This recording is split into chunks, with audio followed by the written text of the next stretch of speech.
Good evening, everybody. Welcome to the City Council, Providence City Council Committee on Finance for the 20th of August, 2020, Thursday. It's approximately 5 p.m. We're going to call this meeting to order, and we're going to do a roll call. Chairman Igliozzi. Present. Vice Chairwoman Ryan. Present.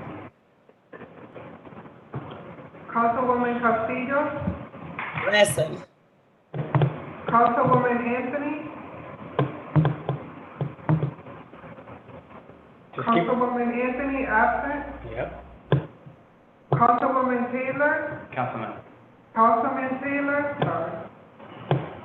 Absent. So you have 3 present 3 present. and 2 absent. And You 2 have absent. You have a quorum. You have a quorum. We're going to welcome our new, one of our new additions to the Providence City Council Clerk's office. We have Jasenia Fajardo. Jasenia Fajardo. Welcome. This is her first meeting, and unfortunately she's doing baptism on the fire. They put her in they put her on the finance committee, the clerk, and I want to say welcome, and also God bless you and good luck. So let the record reflect that the President Matos is present, President Pro Tem Correa is present, Deputy Majority Leader Harris is present, Councilman Goncalves is present, the Internal Auditor is present, the Treasurer is present, and we have Ernie Almonte, our assistant during these budget situations times. So I'd like to do first for the committee, let's do one thing at a time. Let's do a request, a motion to continue items 1, 2, and 3 at this time. So moved. By Vice Chair, second by Councilman Castillo. Discussion, all in favor? Aye. Aye. Motion carries. Thank you. Next, Madam Clerk, item number 4. So, do you want to help? Read item number. Madam Clerk, will read item number 4. Resolution authorizing approval of the following contract expense award by the Board of Contract and Supply.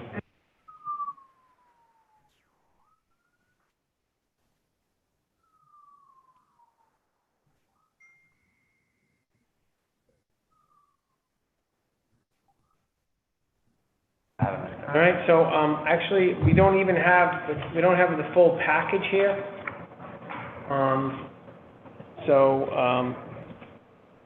Since the package isn't here, the actual contract and all the extensions, we don't have anything for the committee.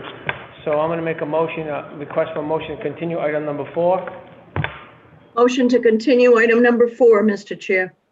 Thank you, Madam Vice Chair. Second by Councilman Castillo. Discussion.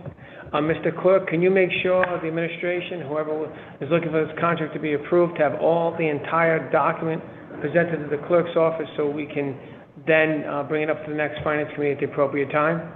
Sure. Thank you, Mr. Clerk. All in favor? Aye. Opposed? Motion carries. Thank you. Madam Clerk, item number 5, Madam Clerk. Number 5. Discussion related to current social services in Providence. The following has been invited. Jacqueline Mancini here, Yep. Counselor, Mental Health, the Providence Center. Thank you. I think we have, is it Gear or we saying Mancini Gear or Mancini Gear? You've got it right. Thank you. So why don't we do this, Mr. Clerk? Why don't we have Jackie Mancini Gear, if I'm saying it right, get her sworn in, and then we can begin this conversation. Mr. Clerk? Ms. Mancini here, could you please raise your right hand and do you swear under penalty of perjury that the testimony you're about to give is the truth, the whole truth, and nothing but the truth, so help you God? I do. Please state your name and title for the record. Jacqueline Mancini Gear, independently licensed mental health counselor with the state of Rhode Island. Thank you. Thank you. Welcome. And before I begin, I also recognize Councilman Espinal is present also. Thank you. Welcome. So, as you know, this evening, item number 5 is the continuing discussion that we've been talking about. As you know, in light of the tragic events that have happened in Minneapolis and subsequently to that, some of the things we talked about in this committee, in this council, talked about if we could have or create or further fund or expand a type of emergency social service unit within the public safety umbrella. As you know, we had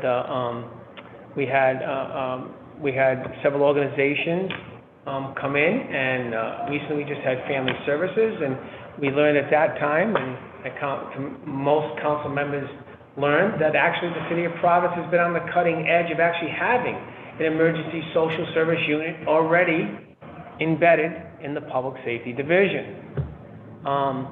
And most council members didn't know, most people didn't know. And in fact, they've been actually funding it. We learned about that process. And also, as we keep on moving down the road, the conversation will be like, do we expand the existing ones? Do we beef up a new one, et cetera? So this evening we have is another social service agency that's been working with the Providence Police Department and the Public Safety Division for many years. And I invited them, in this case, Ms. Jackie Mancini-Gear, to talk about the Providence Center and how they've been interacting with the Providence Police Department and the City of Providence, and how that process, what that process has been, what it's been going, how that's been going, what's been happening, what are the pros and cons, and talking about their journey in this process. And I want to make a note, by the way, I know that Chief Clements isn't present this evening, but I have to commend him because Chief Clements, Providence Police Department, has been on the forefront of bringing in social service units and agencies and interacting with the Providence Police Department for over a decade. And I have to commend him because he was ahead of the curve, and the Providence Police Department was ahead of the curve in doing such actions. Now the question is, do we go the next step and make it even a more expansive program? And what programs work the best? And so I'm excited and I'm happy that that Providence Center joined us this evening. So, Ms. Mancini-Gear, you have the mic. Can you tell us a little bit about what Providence Center is, what it does? Because Sure. not everybody knows what you guys do. And then how does it interact in the city? And does it interact with the Providence Police Department or the public safety? If so, what does it do? How does it interact with them? So you have the mic. Thank you. So the Providence Center is a community mental health organization responsible for the mental health and substance abuse issues of mainly the residents of Providence, but really for anybody who has substance abuse or mental health issues. We have services for adults, services for children.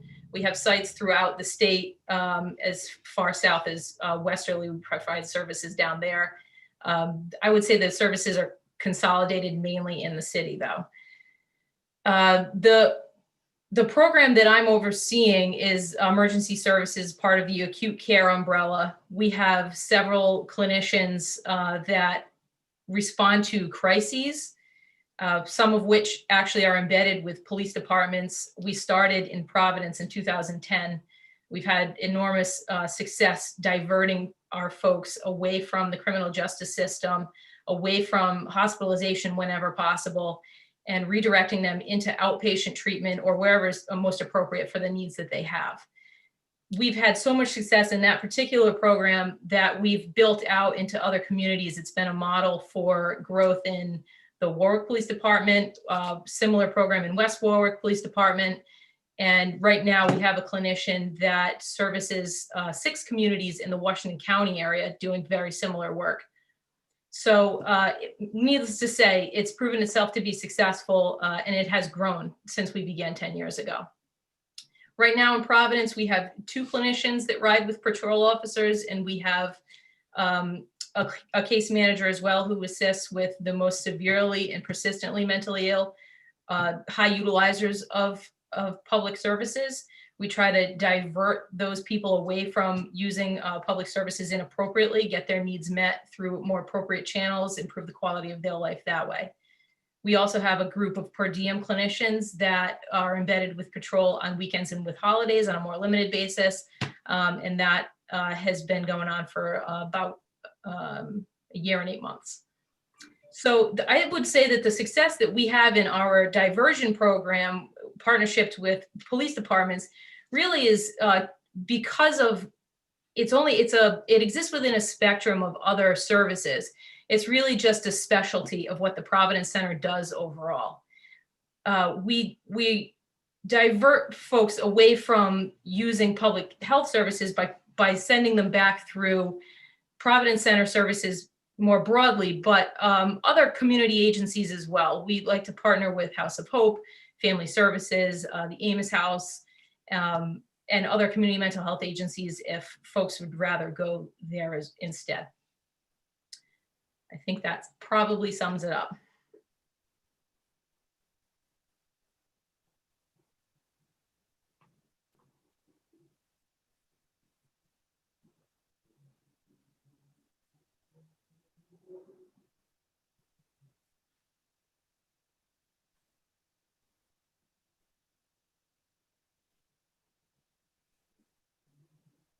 Mr. Chair, you may be on mute. We're waiting. Oh, I'm sorry. Yes, I am. Thank you. Thank you, Madam Deputy. Any questions by committee members? No, Mr. Chair. Council yes. members? I have a question, Mr. Chairman. Okay. What I would ask everybody, so if I could, I'm going to, you can use your hand, use the raise hand feature. If it doesn't work, I will then acknowledge in your physical hand. But I'm going to give, Councilwoman Castillo has her hand up, of course, and have her first, and then, Councilman Espinal, and then Councilwoman Harris, okay? Councilwoman Castillo? Yes, I want to know what do they do for Latinos mental health, because I know some organizations working with the Latinos mental health, but I want to know see that they have people to be, understand Latinos culture and how we can see the mental health. Thank you. Great question. Ms. Mancini-Gear, can you help answer that question, elaborate on the interaction with your agency and with the Latino and Hispanic community in the city of Providence? Yes. So we have a team that specializes in the unique needs of the Latino population. It's a team of bilingual case managers, clinicians, and the practitioner as well. So anybody who prefers to speak Spanish is assigned a Spanish-speaking provider to receive their care from. We have other Spanish-speaking providers and a variety of other programs embedded. That just is like one example of kind of how the Providence Center pays special attention to that community. We also pay particular focus to cultural competence. It's part of our continuing education curriculum. It's a focus for supervision meetings. And it's certainly, it's a focus of the clinicians while they're out in the community as well, riding with patrol officers. Providence Police does a great job of making Spanish-speaking police officers available to us when we have field assessment needs. And we also use a translation app so that we can make sure that we have a secure, confidential line where we can have translation available for anybody that needs that, so we can speak to them in their preferred language. Thank you. You know, Councilwoman Castillo, you have a follow-up, Councilwoman? Yes. So, use of the translation for, people like that is not really help. I want to know if you're open to work with other organizations to do the same thing, mental health, or they have to be part of the health center. If I'm understanding your question correctly, I think that's part of the first part of that I addressed. We have Spanish-speaking providers that provide actual treatment, and they're of Spanish and various cultural descent. So they relate, they understand the unique issues of that population. Is that what you're asking? Yes, and the other one is, the health center is open to work with the other organization to do the same thing?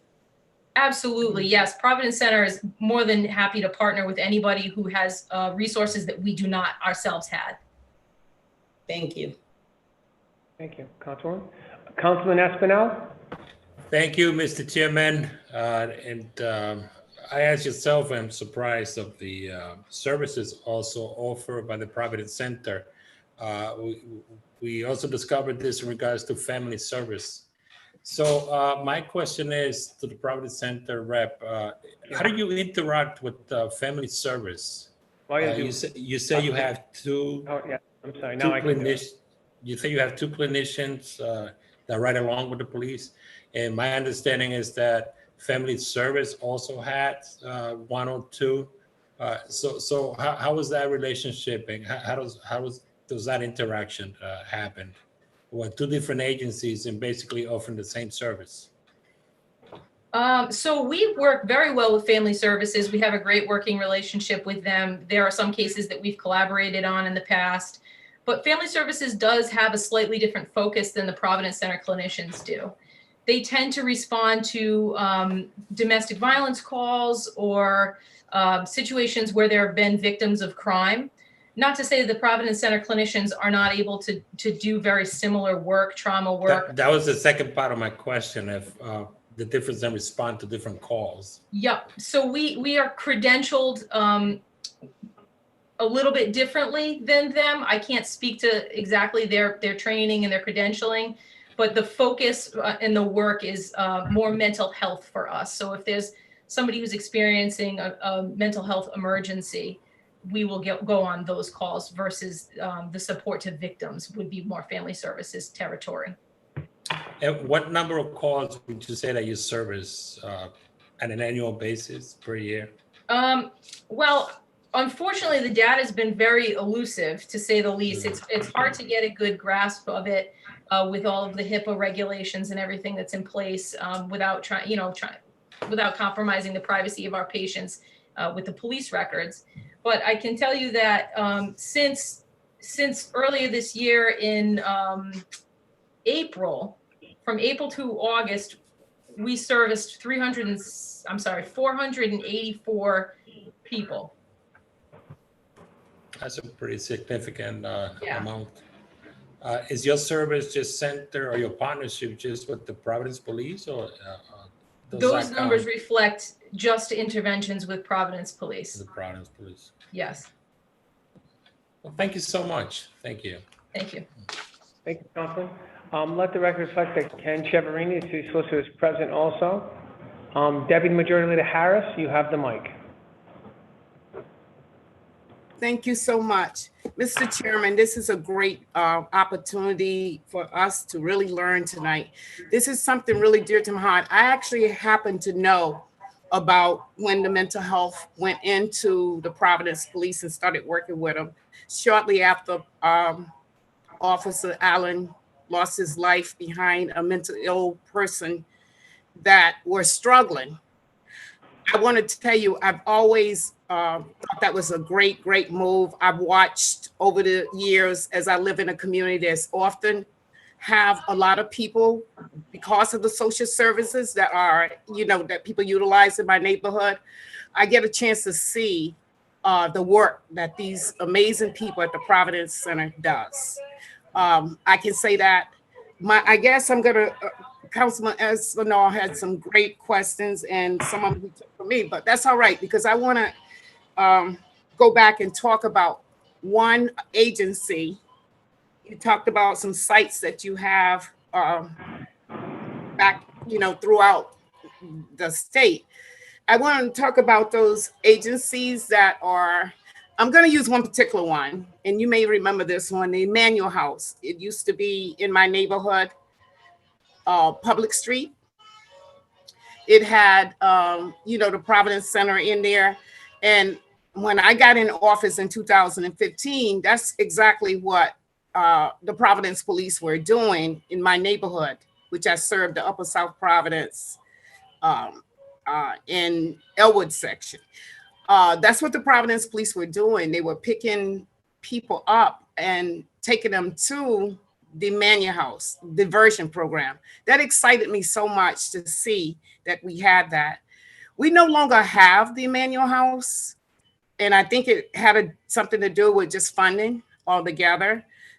Tell me about places like that. I think Councilwoman Castillo was getting around to that in a way that there's a lot of agencies that are set up to serve people from different cultures, but maybe needing one of your councils inside of their department as well. Does that make sense to say that we probably need to stretch it out into the neighborhoods as well, other than you guys looking for the diversion? My question, where is the diversion programs that you take the people to? Well, I guess it's not really a simple answer. I think what you're talking about is our recovery connection program that used to be above the Emmanuel House. And you're right, that was a funding problem. We ran out of grant funding. Right. And that's kind of been a problem for these unique programs since their advent. We're reliant on grant funding. We patch things together. And when, different grants end and new ones start, our focus has to change a little bit. So that's a struggle. And I think we could be doing a lot more, and we could really beef up the amount of calls that we're able to respond to. If we were able to fund more clinicians on the road, I think we could divert even more away from criminal justice and police involvement on an ongoing basis. Not to say that we can do everything that we do without police. There are some calls that we cannot do without them. But I do think that we could be doing more if funding was not a concern.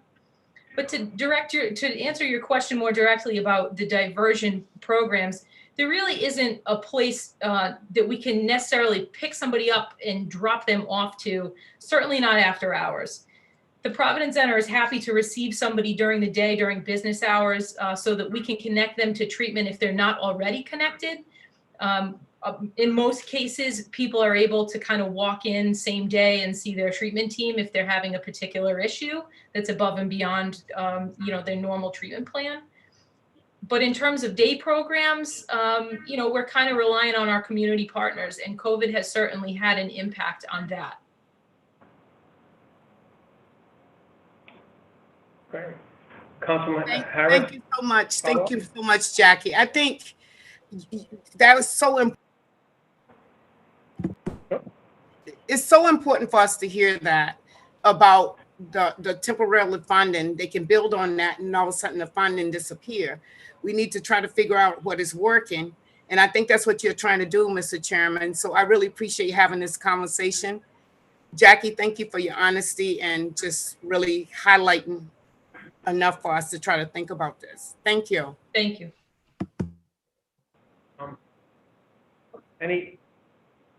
Anybody hear me clearly? Great, okay. Any other questions by committee members, council members? No, Mr. Chair. Okay. I'd just like to follow up on a couple of things. On the Providence Center, the city does give some funding to the centers for this program. Does it or does it not? Ms. Messini-Gear? It does not. Does it? So the Providence Center takes on this whole program on their own shoulders, on their own budget? No. So right now, we're the current funding. So at current staffing levels, doing what we're doing right now, it costs about $350,000 a year. That funds 2 full-time clinicians, a full-time case manager, the per diem clinicians on the weekends, and supervision time. That's funded right now from 3 different sources. We have a U.S. Department of Justice grant that's we're subcontracted. Our budget line on that grant is about $195,000, and that is set to expire at the end of September, where there's a possibility of a no-cost extension maybe through January. We get about $60,000 from the Rhode Island State Department of Behavioral Health, Developmental Disabilities and Hospitals. That funds our weekend coverage. And the Providence Center funds around $90,000 out of its own budget. Great. First of all, thank you. And I know we have Ellen Sinar, and I know she's working on behalf of administration. I mean, if we can get her sworn in, Mr. Clerk? Sinar, could you please raise your right hand? Do you swear under penalty of perjury that the testimony you're about to give is the truth, the whole truth, and nothing but the truth, so help you God? I do. Please state your name and title for the record. My name is Ellen Sinar, and I am the director of the City of Providence's Healthy Communities Office. Thank you. I just want to follow up. I noticed, Ms. Mancini here, you mentioned, and also probably Providence, Family Services said the same thing, that they were embedded and interacted with the Providence Police Department and the Public Safety Division. And that partnership has been fruitful. Is that correct? I think so. Okay. So, and I think it's important because and why I'm saying this because I think it's important that when we started talking about this, a lot of folks did not even understand what the City of Providence has been doing in its Public Safety Division or what its Providence Police Department has been doing. And by the way, it's come, and I'm speaking from experience and history. I've seen the Providence Police Department evolve and grow and reform in the past decades. And I got to commend Colonel Clemens, is that he has embraced that change. He's embraced the change to make the police department a better police department and make a department that the actual constituents want and looking for. So, and I know he's not here tonight, but I think it's important and why we're having these conversations, because some folks don't even understand what Providence Police Department's been doing, or the city has been doing. And they just simply have been doing this kind of like broad brush that like all of a sudden this police department's like the other departments that don't have these types of programs, or other departments don't have reform, or other departments that are still operating like it's 1930. And I think it's important that we shine a light on, there are a lot of positive things happening. And I know Ms. Sanada, she's working on I think an RFP, and what I'm looking from across service to give us a more understanding of what's going on with that. Unfortunately, my phone is ringing, I apologize. But what I'd like to do is also make sure that, Ms. Sanar, are you also taking into account when you do this RFP of the good work that these agencies, I mean, we talked about Providence focusing on mental health, Family Services focusing on victim calls, right? And they're doing a lot of it with their own budgets, and they're doing it and embedded in part of the Providence Police Department, and our constituents are all benefiting from this. So I'm wondering that when you do your RFP, are you taking in consideration on these models and looking to create a bigger model of what these, I commend these agencies, what they're doing. So they have an opportunity to be part of the solution like they have been in the past, by the way, for the past 10 plus years. And I wouldn't want to not, freeze them out and not give them the opportunity, whether it's, both Providence Center, Family Center, all these other social service agencies which have been doing, and I'm going to use the term that I used to hear from a former colleague, is the Herculean effort, by the way, and helping our constituents. So could you give us a little more understanding of what the RFP is going to look like? Also, is it going to be part of I presume we're hoping it's going to be part of a public safety division? Are they going to be working with the Providence Police Department? Is it going to be unit, etc.? Can you give us a little more elaboration on where you are going? So I think I would hate to see all the good work that these social service agencies have been doing for us just disappear, and we go to a new model when we have models that are actually functioning and working. So could you give us a little bit of understanding of where you are, and hopefully we can all get on the same road together? Ms. Sanar? Sure. Thank you, Chairman, and thank you, members of the committee. So I want to thank Jackie and the Providence Center. I guess I will add to their sort of quiet support of Providence, because the Providence Center actually supports another arm of the public safety department, the EMS and fire team. Their clinicians through their anchor, or I should say their peer recovery coaches through their anchor recovery program actually staff our Safe Stations program. So I will make the pitch that any person 24/7 can walk into a Providence fire station, day or night, 2 a.m., 2 p.m., who is seeking behavioral health services and get connected to a peer recovery coach through the Providence Center. And so that's a partnership. Now, before you go, I asked my committee members and council, does any of my council colleagues, did they know that actually services provided to our constituents? No, Mr. Chair.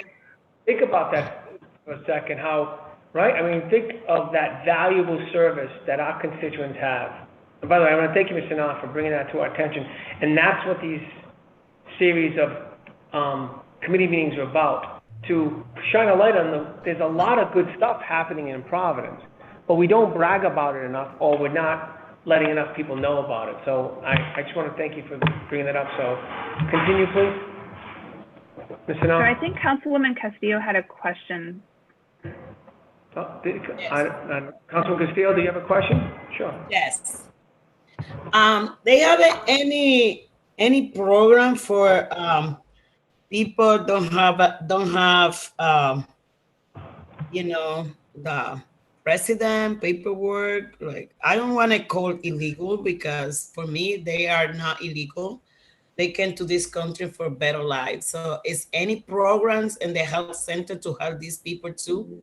People don't have a health care, no Yeah, document.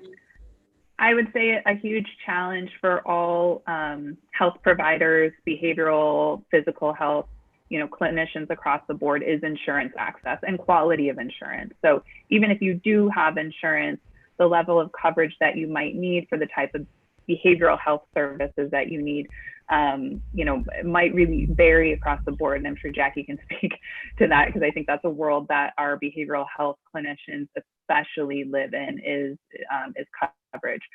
So I know that our partners all try and serve people who are not, I guess we could say blanket, as a blanket term, people who are uninsured. I think that would get to also to the population that you're talking about, Councilwoman. So there are some services that are available, but it is a limited, it can be limited. And I think it just depends on the service provider and the funding capacity that they have to provide those services without full insurance coverage. Yes, because in the middle of this pandemic, like the mental health, or I believe, too many people, is not only in the city, the city of Providence, the whole world can be affected. So, and I thinking about it, like people don't have a health care, but the other immigrant came here to this country, don't have a resident, don't have a paperwork. So we need to thinking about it to these people too. Thank you. Yeah, thank you. Thank you, Councilman. Ms. Sanal, can you continue to tell us where you are in your process, and how this committee and the council can also help with that process, and hopefully help craft hopefully a program that will help all our constituents?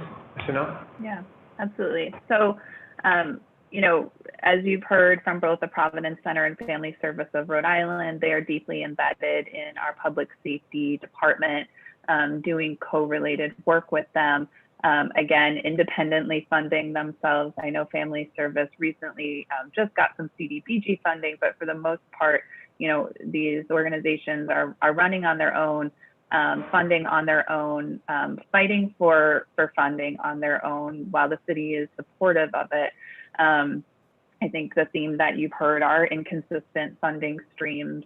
You're talking about braided funding streams. So a theme that I'm trying to respond to is that inconsistent, or trying to create a system of consistent funding, so that the partners who might, respond to an RFP would feel compelled to respond, and also feel confident that their services would be able to continue. Whatever money we put out would be through a competitive bidding process. I think, Chairman, to your point, this happens all the time. I travel around nationally and talk about Providence, and people in Providence don't always know what's happening in our own city. And so I know that the work that Family Service and the Providence Center does is actually national best practices in many cases. Their models are actually what are shared nationally and internationally for crisis response. So we do have the experts in our community, which is, we're punching above our weight in that regard. So it certainly is responding to the work that has been done, the lessons learned. I think something that, I am trying to respond to, and this goes to the Deputy Majority Leader Harris's point, is how are we also responding at a community level or a neighborhood-based level, so that folks do have the opportunity to seek services where there isn't necessarily a direct public public safety engagement. And so I think there are multiple layers to it. And I think you do see in other models, the Cahoots model, the STAR model, that you do have these hybrid services that speak to both public safety engagement as well as really truly community-based engagement. Thank you. And we have Councilman Harris, Deputy Majority Leader Harris.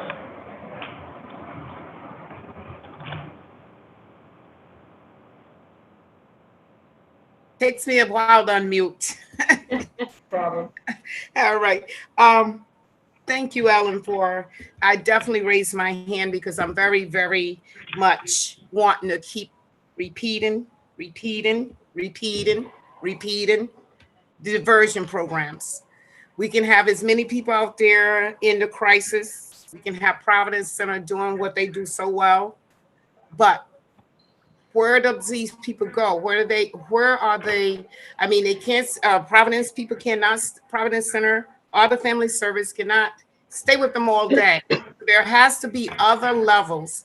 And I want to say that Councilwoman Castillo is right. There's a lot of people that are speaking Spanish that are working with mental health people. We need to try to figure out what these diversion programs have overlap. So Ellen, I wanted to know, is that some of your thinking as well? I mean, yeah, we can bring in the STAR program. By the way, I like the model. I don't know whether we're just going to use the model and use our own people who have the politics here without trying to bring in something and have a learned lesson.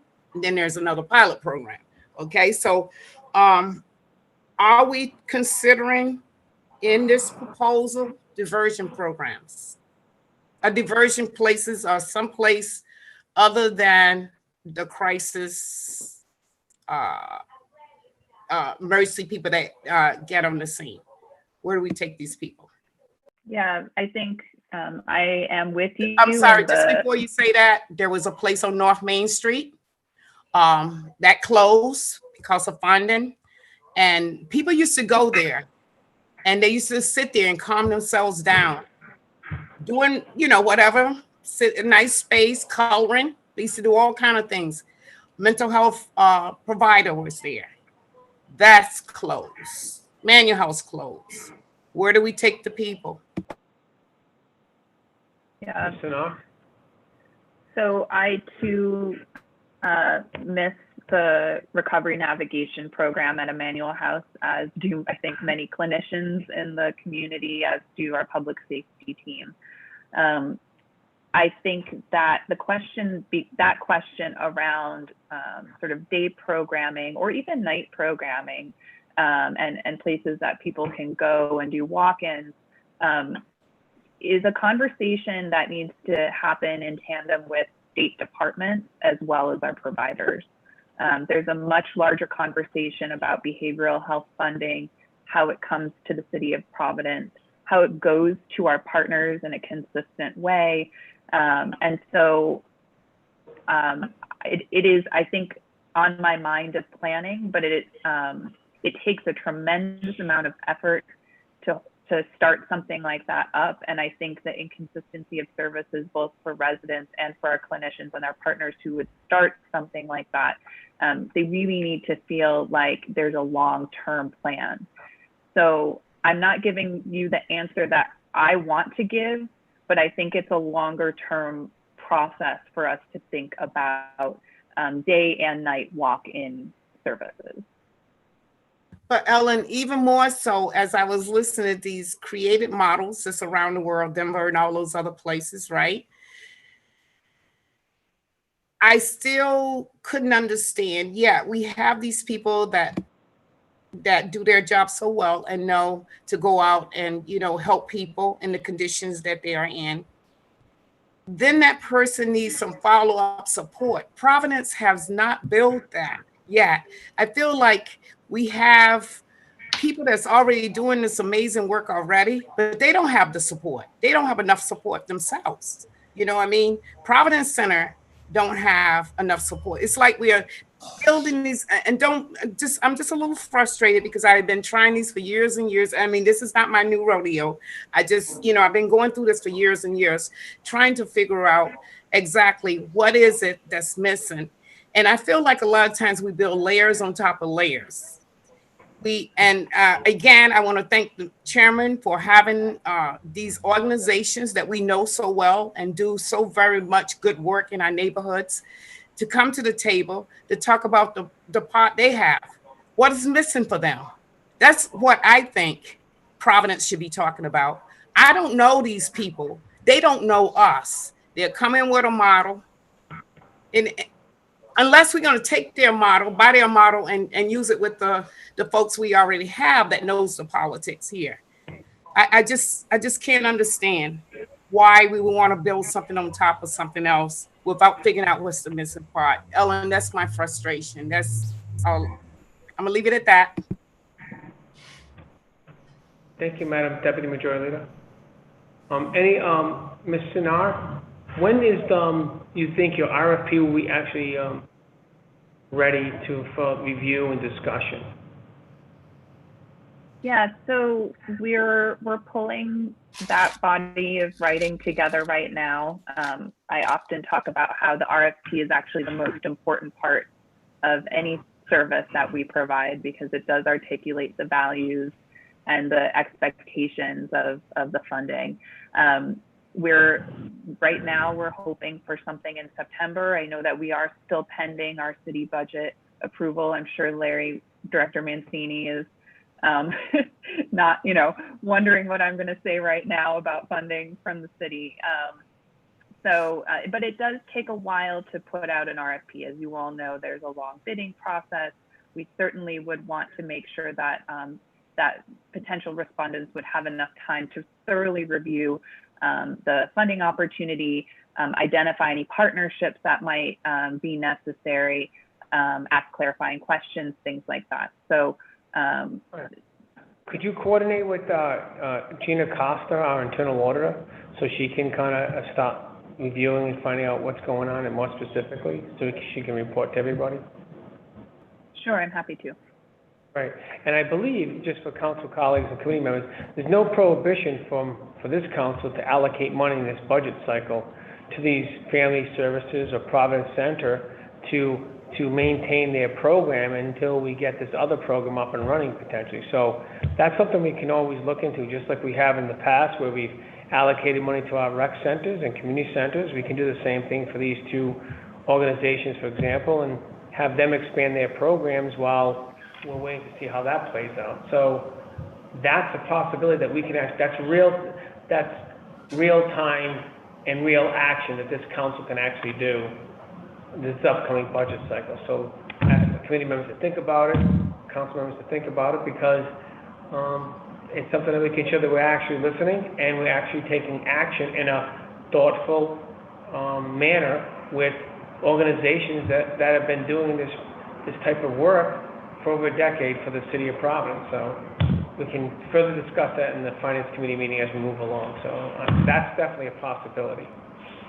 All right. Is there any more further comments or questions by committee members, council members? Then I want to thank Ms. Mancini here. I appreciate, by the way, all the work you and your organization does for the city of Providence. You guys have been a valuable asset to my constituents, and I'm sure my colleagues' constituents. The fact that you've helped out almost 500 people in the past few months in the city of Providence is proof that there's a lot of positive things happening, and there's services out there. Mr. Nah just mentioned about that people can just walk into our fire stations. So those are things that I think we need to learn more about, and we need to magnify and let more people know about all these types of services that are available today for our constituents today.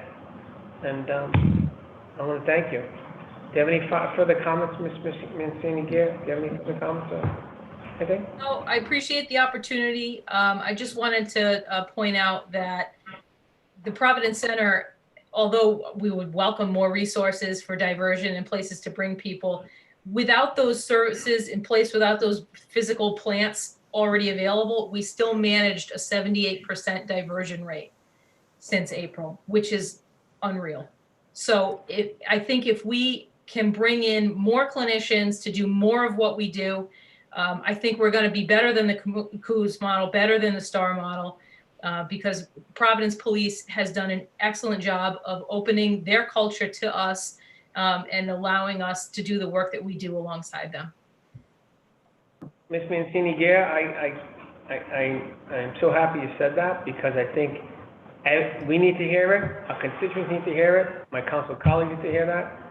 There is a lot of good, because there's been so much negativity, and it seems like no one wants to talk about anything that, there is some positive stuff out there that we are doing in the city of Providence, and we should talk about it, and we really should brag about it and try to, let our constituents know so they can get these services. So I want to thank you. I mean, your system, your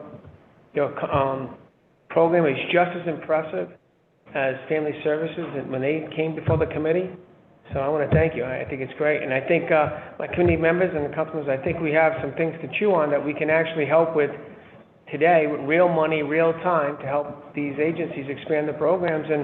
And then we'll see how it plays out with Ms. Hanar when she puts together the final RFP and see how that goes out. And then, so meanwhile, we can continue some of these services today. So thank you. Really appreciate it.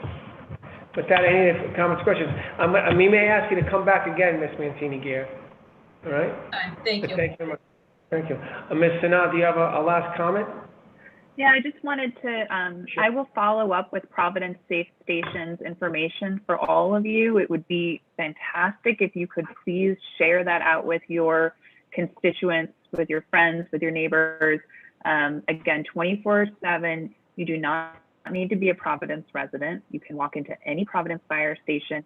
You would get just a basic checkup to make sure that you're clinically or medically stable, and then a peer recovery coach will come within minutes to the fire station to come help you figure out what you or whomever it is.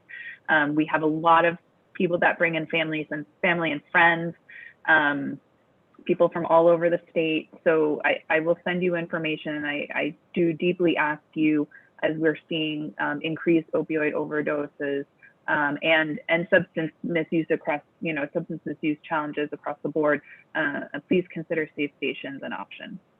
Ms. Hanar, do we also provide those safe stations in our community police stations, hubs in the city of Providence also? So when the program first started back in January 2018, we did consider police substations. The catch being that they are not always persons, one, and two, so you don't want to encourage someone to go to a police station and then nobody's there. And then the second thing is that because our fire and EMS are integrated, an EMS professional is on site at the fire station and is able to do that initial medical check to make sure that a person is, in a physically stable place to receive services. If they weren't, they certainly would be transported to the hospital. So it's really about the function that fire EMS brings at the fire station, and also the fact that they are personed 24/7. Is this something that we could at least do a posting in our substation so people know this exists and they can go to the fire stations maybe down the road, and also post it at a fire station, like actually put it on the side? Because not everybody knows the services provided, for example. Now they go to the substation, they see the board, and they can go to the fire station. So maybe that's also part of the public outreach. I'll just mention that to you. But thank you. Hopefully you can work that out. I appreciate if you could do that. I think it'd be very beneficial for all of us. All right? If you could do that and let us know. All right. Thank you, Providence Center. Thank you again for your input and your great work. And we're going to move on. We're going to continue item number 5 as we continue this conversation and this discussion. Thank you, Mr. Knopf, for your help. Motion continued by item number 5. Second. Second by Councilman Castillo. Discussion. All in favor? Aye. Motion carries. Thank you both. Madam Clerk, item number 6, please. Presentation from the internal auditor relative to current financial status of the fiscal year 2020 budget. Number 1, actual budget. Number 2, actuary determined contribution. Great. Sorry? I'll give you an updated copy. Okay, we get some updates. So while we're doing that, we have Gina Costa and the city solicitor, no, excuse me, the treasurer, and we're gonna have Mr. Mancini, Mr. Varia. I believe gonna have a conversation about the city's finances. Mr. Clerk just stepped out for a moment, so I'd ask if we just do, we're gonna stand at ease for 1 second, so then they can swear the witnesses in. All right? So you're gonna stand at ease for a second, folks.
All right, folks, we're back online.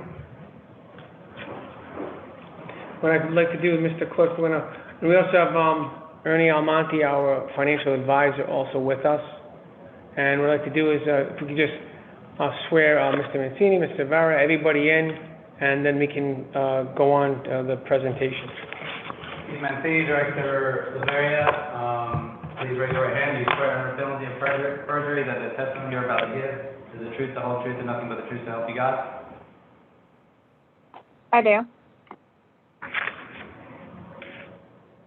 Mr. Mancini, I think you're... I think you're on mute. You could just unmute yourself, state I do, and continue whatever else you were saying.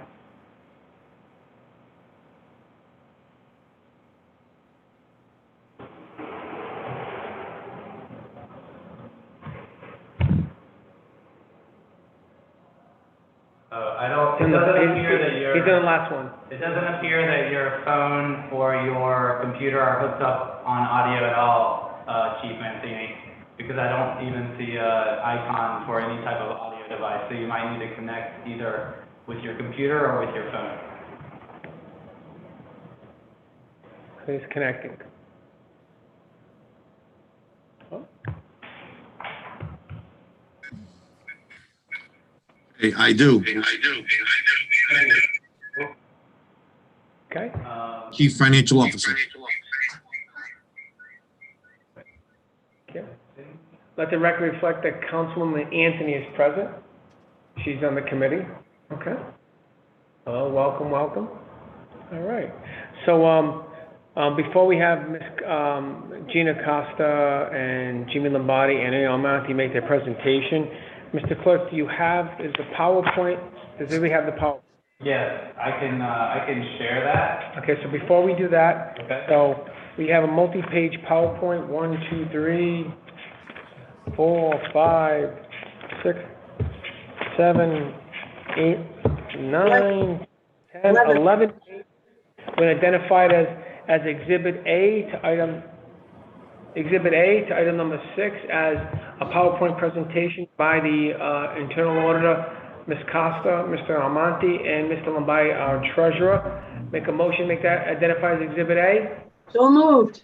My Vice Chair, do I have a second? Councilman Castillo, discussion, all in favor? Aye. Now, before we begin, just a little quick background. As we all know, we are we're actually in precedent-setting times. That's what it is, right?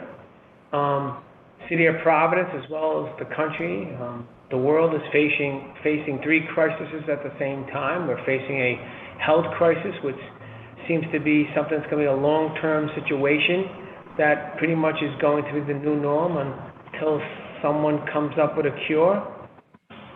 With that, it's created a economic crisis and, of course, a social crisis.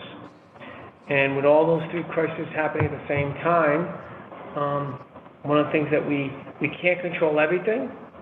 The city council can't control the health crisis. We can't come up with a cure on our own. A social crisis we can help with, but then also we can't take our eye off the ball of the financial crisis that's facing the city and the state and the country.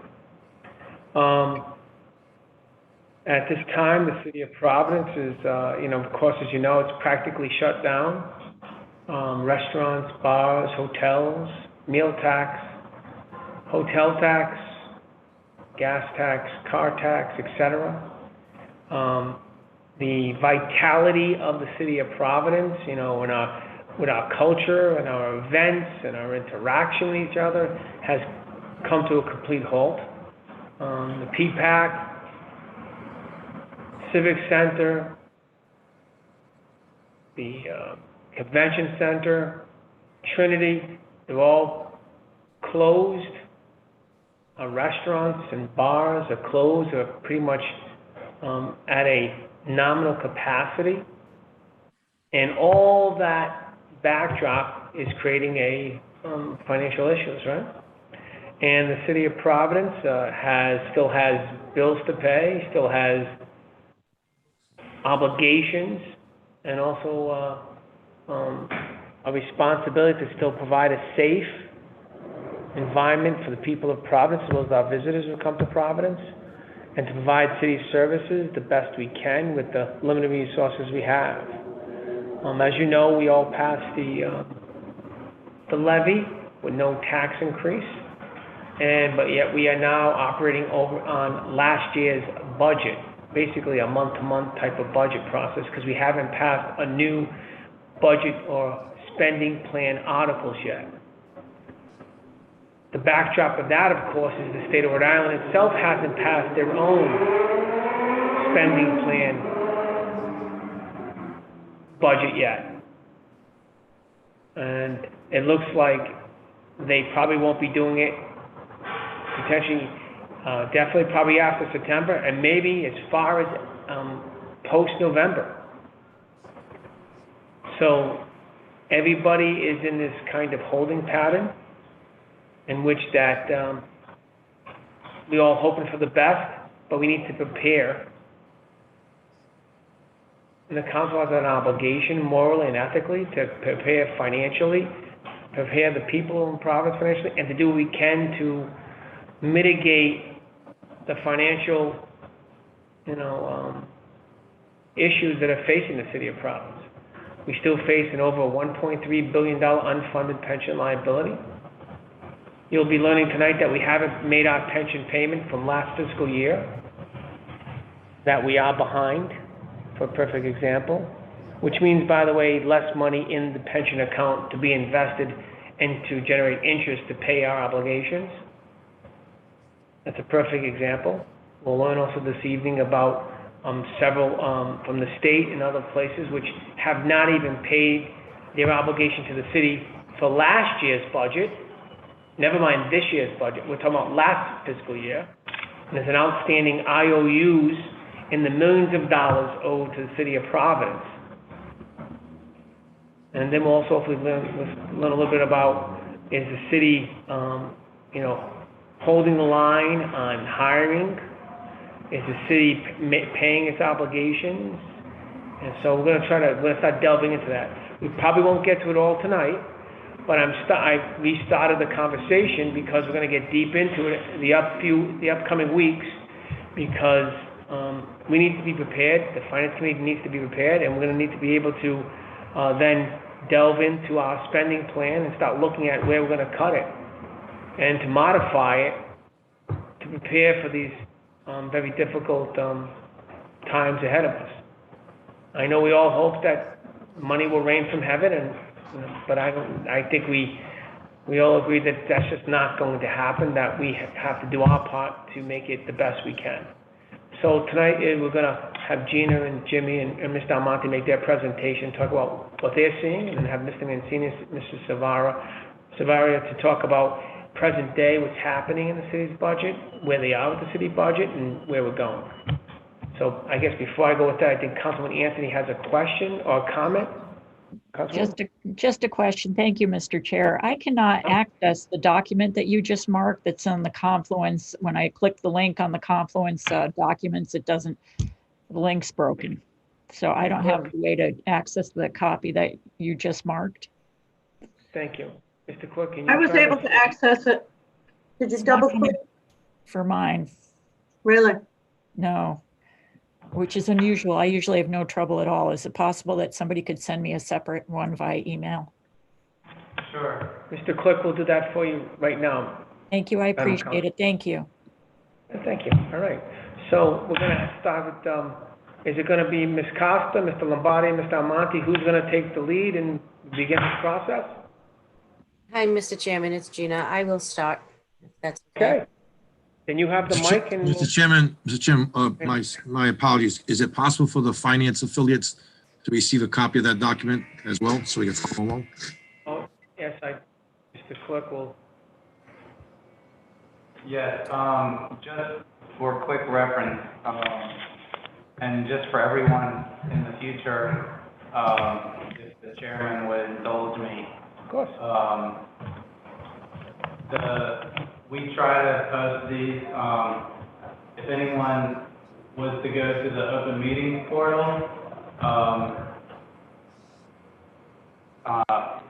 which can be accessed from the City of Providence website. If you were to go into the meeting for today, August 20th, and click the agenda and just open up the agenda, we always have a hyperlink here to all of our budget-related documents. So if you were to open up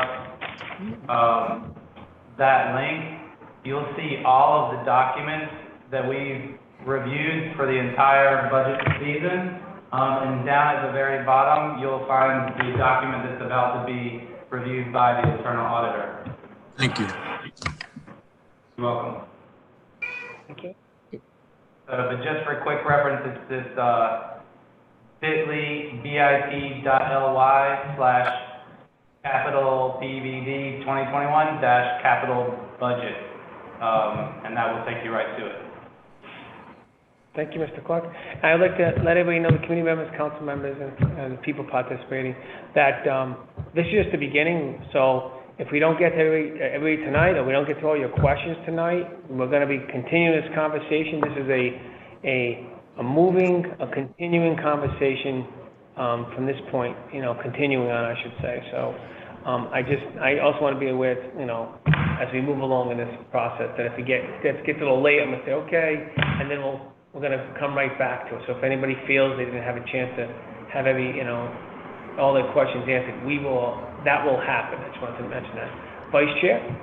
Yes, Mr. Chair, thank you. I just want to make sure that my colleague has received the document he's looking for. Councilwoman Anthony, have you been able to access that? I appreciate that. Thank you so much for asking. I'm just going in through it's so odd. I just not sure why this is not working for me today. It always does. Let me just see, go down. I'm in it through the link from I appreciate you asking. I have it. Woo! Awesome. Thank you so much for asking. Okay, thank you. All set. Thank you. Thank you all. Ms. Internal Order, Madam Internal Order, you have the mic. And of course, Mr. Almonte and Mr. Lombardi, you can, chime in as accordingly. Okay. You can hear me all right? Yes, we can. All right, so this is just a overview of the status of the fiscal year 2020 budget as of right now, or when I ran the data, it was actually August 17th. So since then, some things may have changed. So if you go to slide 2, and I want to thank Ernie and Sean for catching my error and correcting it. The approved budget last year was $506 million. This excludes the schools. This is just purely the city fund. This is all that we're looking at. And you can see the revenue up to this point is $463 million, and the expense $493 million, which gives us a current unaudited deficit of $29.6 million. As I go through each of the slides, I'm going to go through each of the revenue areas where we had shortfalls, and at the end, I will show you some of the additional revenue expectations that the administration is expecting. Okay, let's go to slide 3. The revenue is. I want to see the people. So continue, Gina. Okay. Revenue is broken down into 4 major categories: taxes, state aid, local, and other. You can see in each, other than taxes, we had shortfalls in each area. Taxes, we're slightly over, and I believe we're still expecting additional revenue in from the tax sale that is going to occur on August 26th. So that's just, Gina, yes. Gina, right now you're talking about the last fiscal year, correct? Fiscal year 2020, yes. And what you're saying is if upon a tax sale, that money will then be added to the previous fiscal year or for the present fiscal year? Previous fiscal year 20. The tax sale that was supposed to occur in May because of the COVID was delayed until August, and the administration wanted purposely to have it before the end of August because of the 60-day revenue rule that they could post it back. Okay, continue, please. Excuse me, Mr. Chairman, this is Aaron, and this is really a message for Gina. Yes. I think we're supposed to be on slide 3.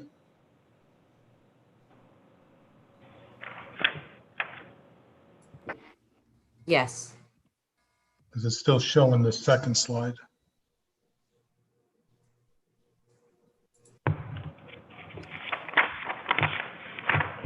Yes. Do you all see, is this slide 2? That's slide 2. This is slide 3. I'm sorry. Okay, sorry. It's page 4, so sorry I wasn't aware. I wasn't counting the title page, sorry. We got it. Okay. Continue, Gina. Oh, okay. So as we move on to slide 4. You're right. I hope. Is this the right slide, Gina?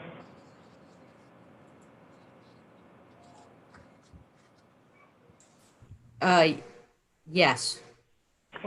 Okay. This is the revenue just on tax collections, and it just shows how each area of the taxes was achieved. You'll see property tax exceeded the budget. Tangible exceeded the budget. The excise and back taxes did have a shortfall, but that was all made up, and we had a $200,000 surplus as of now. And last year, the collection rate for taxes was 93. Gina, Yes. Excuse me. I don't know if I'm confused, but I think I'm looking at a different slide. I'm still seeing slide 2. Same here. Mr. Clerk, this was. Yes, on the presentation, Gina, on the Zoom, it's the wrong slide. I know you're speaking to the right slide, but it's not shown on the Zoom. John, you're controlling that for me? Hold on for a second. It might have just not progressed when I shared the screen on a different screen. One moment.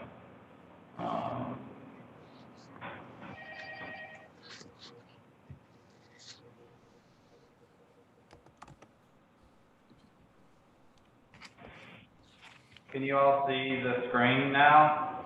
Yes, that's perfect. And which slide is this? What's before us right now, it says state aid revenue FY 2020. It's one box. It starts off with motor vehicle excise reimbursement, ends with meal and beverage tax. Does everybody see that slide? Does everybody see that slide? Yes. We need to go back one slide though, I think. Okay. Yes, correct. Okay, now let me describe the slide. It's a pie chart slide. It says tax revenue FY 2020. Does everybody see that slide? Yes. Yes. Okay, great. So Gina, why don't you start from that, and then when the slide flips, we'll give a quick description so everybody understands where you are. So on the Okay. pie chart slide, This is the entitled Tax breakdown. Revenue FY 2020. This is the breakdown of the collection of taxes for fiscal 20. And property taxes exceeded the budget. Tangible exceeded the budget. Excise and back taxes was short. But the surplus in property and tangible gave us a net surplus of 200,000. And again, we still have tax sale and back taxes for 60 days to be posted. So I expect that will go up. And this So is what just, what this slide shows us that last fiscal year, our tax revenue just in those categories we ended up with a $200,000 surplus in property, tangible, excise, and back, correct? yes, Now, the back tax 1.4 already been collected? 1.4 is the shortfall. They budgeted Okay. 8 million, but they only collected 6.5 million. Okay, perfect. Okay, so that's where we Okay. are. So right now, last fiscal year. So now the next slide now talks about the state aid revenue, correct? Correct. Okay, so Sean? let's go to the next slide. And Yeah.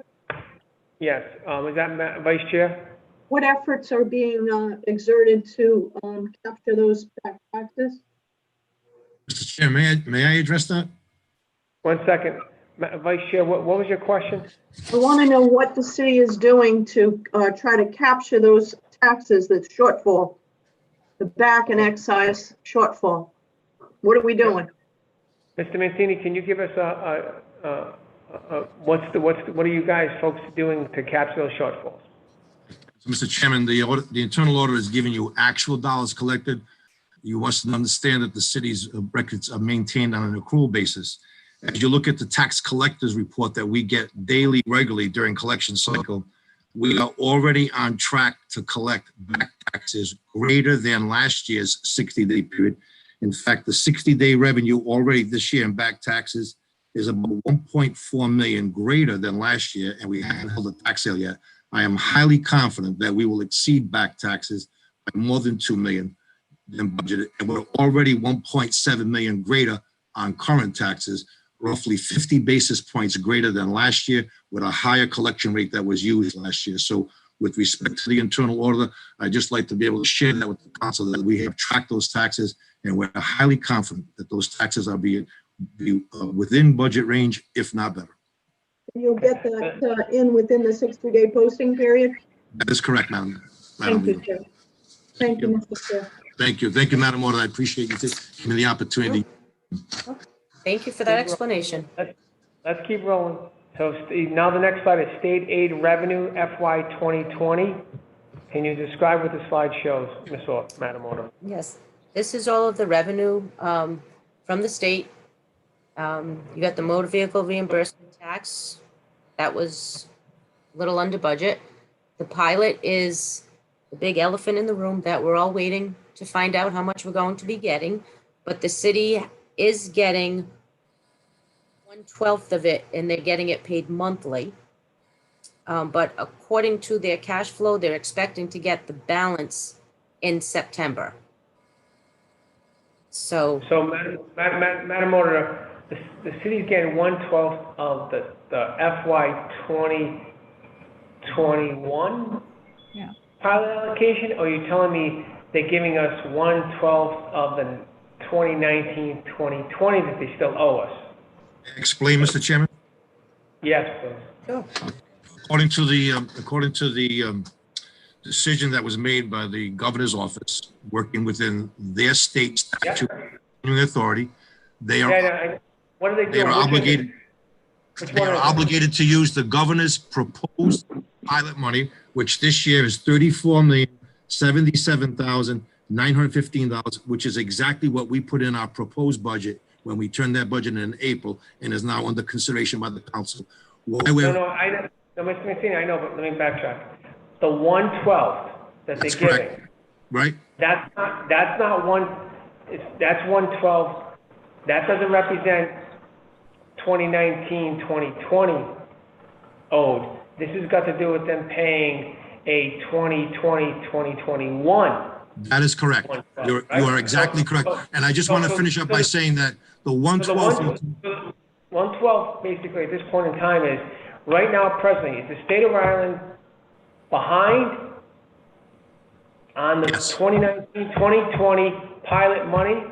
And are they still owe us over $30 million, yes or no? Yes. Okay, that's the last fiscal year. What the state's doing now. Mr. Chairman, if I could explain to the committee, it's important to allow the finance department, while I understand this is the council affiliates presentation, there needs to be clarification before we go further into the presentation. 1/12 was predicated on continuing authority under state statute. So they take the amount that the governor proposed in her budget that has yet to be adopted or vetted by the General Assembly. That's a 21 state budget. But as you all have heard regularly, a 21 adopted state appropriation in the pilot category is really a FY20 revenue recognition to the city's general fund. So while we had for FY20 $33,497,000, there would have been an appropriation if they had approved their budget in June and they went the way they're going today, they would have approved $34,077,950, which we have now been given 1/12 of that for the month of July, paid in August. And so they're giving us their share of their forward year budget, but really it's paid to us for our old year balance. And when we receive that money. I recognize that. The bottom line is, at the end of the day, right now, the state of Rhode Island is a year behind, a fiscal year behind. Correct? That is correct. I mean, let's not try to make it more confusing, all right? The reality is, right now, the state of Rhode Island is one fiscal year behind in a pilot payment to the city of Providence. Is that yes or no? Yes. Okay, so now, Madam Auditor, let's continue, please. Okay, going back down to the next, the distressed city revenue, we received 100% of that.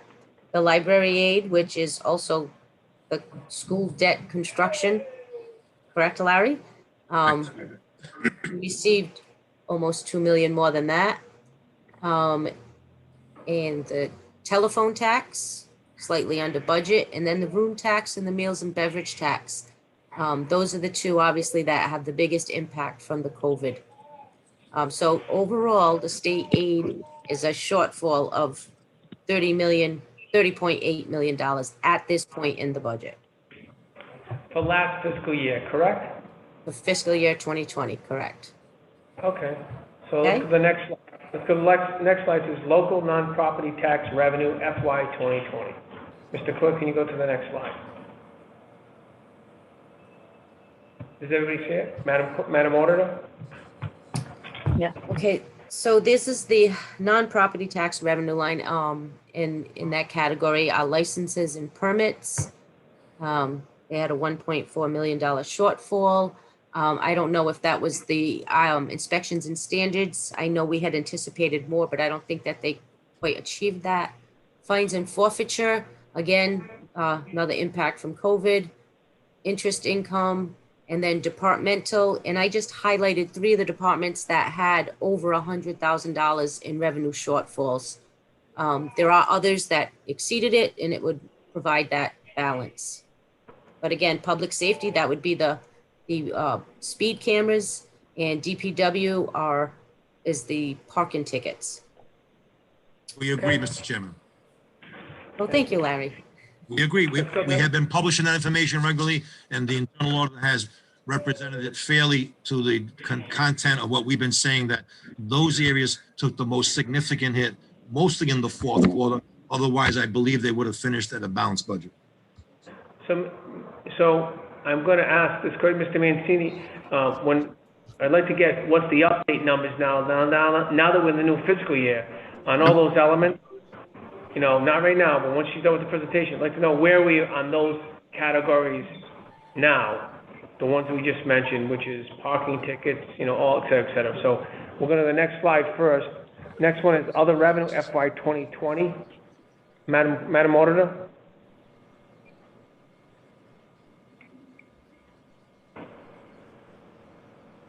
Madam Auditor? Just muted. Okay, I'm sorry, I unmuted myself. So non-department revenue, it's broken down into all of the small categories. They exceeded the budget. Voluntary pilots, the colleges and universities, and this also included the Dominion Power Plant, Providence Place Mall. There's the list of them. They have a shortfall of 1.5 million. That was at the time I ran this report. I do believe that Providence Place has paid since I ran this report. So they are up to date. So there might be a little change.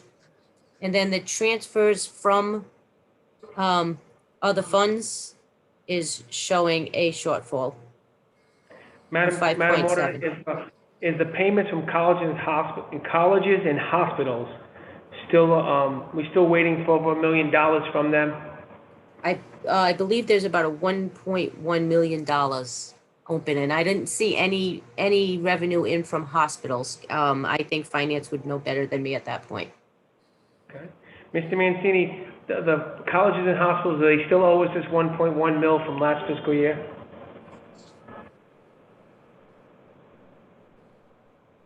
The answer is yes. Yes, the answer is yes. Do we have the breakdown on what colleges and hospitals still owe us this money? We certainly do. Do you know, can you give us a quick rundown on that? I believe the largest part of that is Lifespan, which was expected to be 400,000. They have given indications, however, that that payment may not be possible to make because of their financial distress. And I believe the balance is associated with and while I haven't confirmed their financial picture, it's my understanding they too are having some financial difficulties. And so those are voluntary payments. What about Brown University? Paid in full. Right. What about, is it J&W? J&W paid in full. Providence College paid in full. Can England paid in full. Okay. So what's the rest? If that's 400,000 for Lifespan, what's the other $700,000? The bulk of that is Rhode Island School of Design. RISD still owes us that amount of money. That's correct. And have you reached out to RISD and find out if they're going to be paying this amount? We haven't as yet, Mr. Chairman. We gave them the opportunity to pay through July 31st, but the finance team is assessing the necessary contact information. Okay, so when do we get an update on that? Mr. Chairman, we have yet to, the July report for all activity is not due until the end of August to the City Council. So we rely on the Controller's Office to do bank reconciliations, revenue reconciliations, tax reconciliations, even early in the year. So this month is really wholly dedicated to tax collection as well. I would expect that the team will work towards next week to put any notification to any appropriate party. Based by contact, either by mail or by email or whatever the best means of contact. But we are diligently pursuing that, and we're well aware of it. Mr. Mancini, I noticed that it looks to say that police details is still $1.8 million owed. Is that correct? And if so, from whom? That's not a balance sheet liability, Mr. Chairman. That's a revenue projection that was made when the budget was adopted last year, that we have not met. We have not met that revenue collection, even the revenue that was collected during the year for police detail. It could have been to a lack of detail requests, and it could have been due to the reduction in activity where those traditional police details are requested, whether it's construction or nightclubs or what have you, particularly in the fourth quarter of the year. So that is not an outstanding uncollectible. That's a separate report that we've shared regularly with the internal auditor. That is actually a revenue reduction, a revenue hit, if you will, Mr. Chairman. So we didn't receive that, and there's no outstanding money owed on police detail list? Is that correct? I'm not accurately sure. I'm going to look at my report for police detail. Give me 1 second. We're still projecting in the 60-day period, and I would like to the committee and certainly to the council affiliates, Ms. Costa, Mr. Lombardi, that there are a significant number of transfers, accruals, revenue recognition that occur post-close year-end, June 30, during the 60-day period, and transfer revenue, including fire, rescue runs, and police detail are included in that. We're expecting to see about a $1 million revenue transfer in police detail. Therefore, it would end up at about an $845,000 shortfall versus the report that shows $1.8 million. So we are $1 million in revenue transfers once they can settle out the 60-day revenue. Do you have the updated list of what's, the 30, 60, 90, or even beyond, police detail or amount that's owed to the city of Providence? Do you have an updated list? The city controller manages that, and it's furnished to all of us once a month. Yes, we do have it. Can you please finish the most updated one for next week's finance meeting and to the city, the clerk's place? I mean, to the clerk and to the internal auditor? Absolutely. And also an update and a readout on the 2.9 mil. I guess we budgeted 4.9. We have 2 mil. Does that mean there's an outstanding 2.9 million of billing, or we just didn't do 4.9 million dollars for the rescue? Outstanding 2.9 million of transfer revenue that is currently being reconciled. We expect to finish that category up. Okay, so we'd like to get an update of those categories. Mr. Chair? By next week. Yes, Madam Auditor? If you let me proceed, at the end, I will show you what they have projected based on their cash flow as far as additional income or that 60-day revenue. All of that you should see that at the end. Okay, so let's keep going. Mr. Chair? Yep. Madam President? I'm sorry, and Gina, I do want to finish that. I just don't want to forget about this because we're talking about revenue. I'm just curious. I know this is a small amount of money we're talking about, but where do we recognize revenues for renting of city properties? Could be the school building. It could be even an event happening at a city hall. Like, where do we recognize those? If such rent did occur, Madam President, it would be shown under a miscellaneous revenue line throughout the budget, depending upon which department collected. Generally, it would be paid and deposited in the property. The one that's most notable to us is the public school, and we record that annually. I'm not specifically aware of any other revenues for the rental of schools on the current environment. While that may change under the right intervention, if such an opportunity should exist in the future going forward, we certainly would pursue that opportunity. But it's marked as a rental income where rental income is available or provided. It is clearly marked on the miscellaneous revenue. Thank you. Madam Clerk, Madam Auditor, on the expense sheet now, you have the expense slide. Madam Auditor? I'm sorry, I keep forgetting the mute. Yep. The city has saved $13 million on the expense category. 6.3 in benefits, department expenses 3.1. They're all listed right there. So that helped with that $30 million shortfall that we saw. Omitted Okay. that, sorry. So Okay. the next slide, and want to go to the next slide, the pension What- FYI? What I'm I, sorry. what I do want to point out about the pension, although it shows that we have a zero balance here, we have not made the pension contribution for fiscal year The next 20 slide. in full. Okay, so that's what the next slide will show. Mr. Clerk? All right, Madam Auditor, can you explain it again? We have the slide, pension slide? In the budget, it does show that they collected the money in the budget, but we have not made the physical payment to the investment on the budget. We actually owe 28.7 million. School, water, workforce solutions, they have all paid. Last year, the city budgeted at $800,000 less for their pension payments. I did not see that in the future budget. So that is why it's only 69,614, when in the ordinance, it might be the 70,000, excuse me. Now, the city did go ahead and make, go ahead.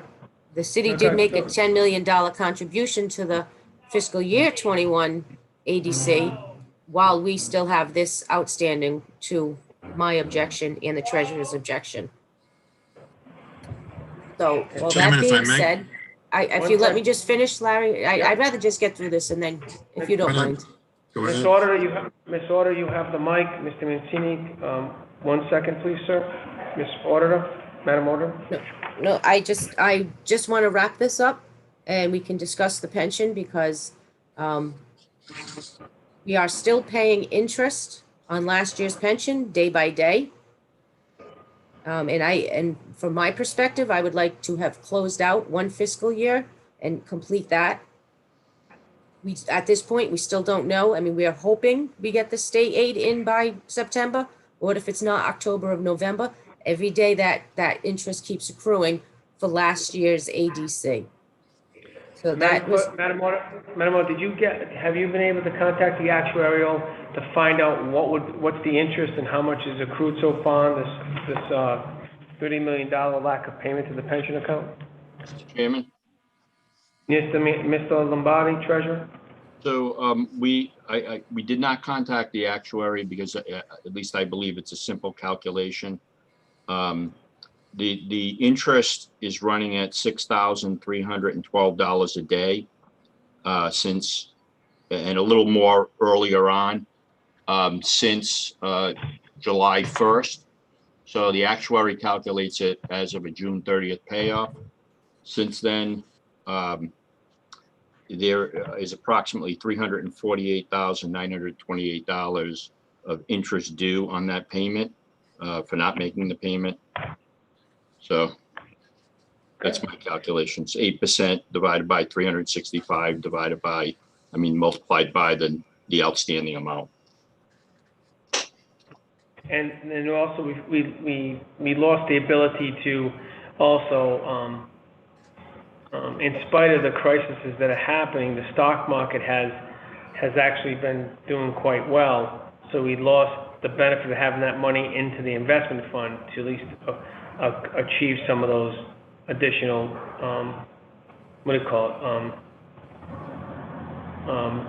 Not savings. investment income, yes. Investment income, right? So we missed that.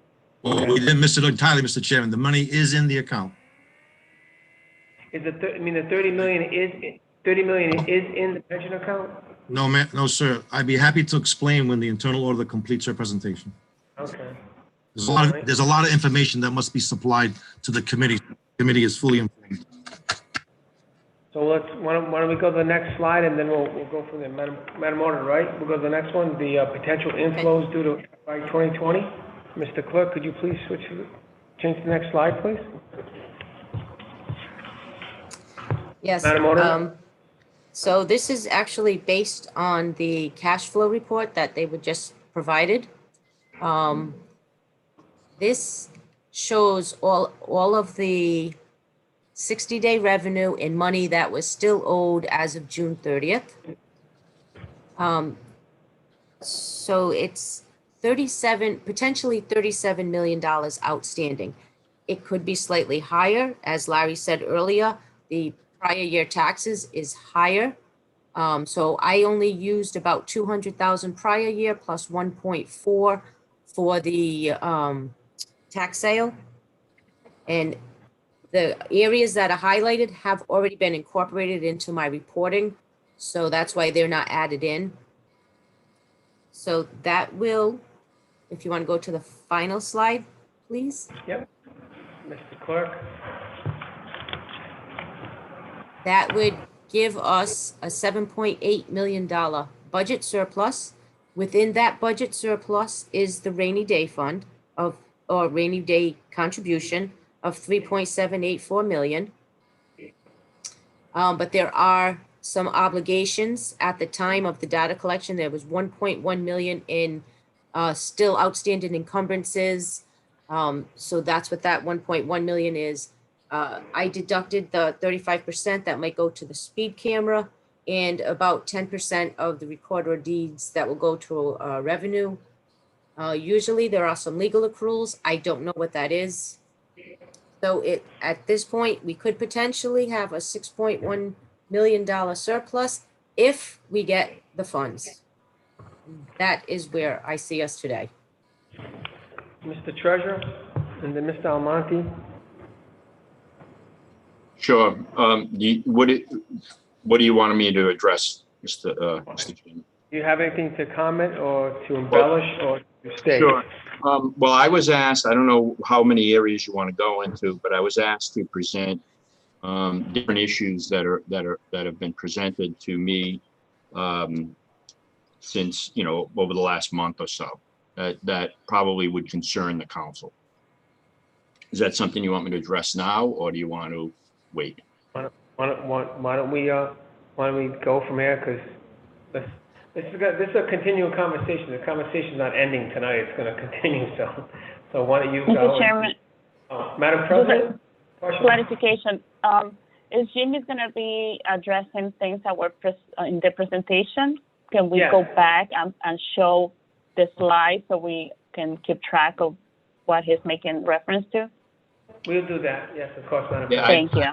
My presentation doesn't have to do with Genus. It's over and above. Okay, then I'll, Mr. Almonte, do you have anything you want to weigh in?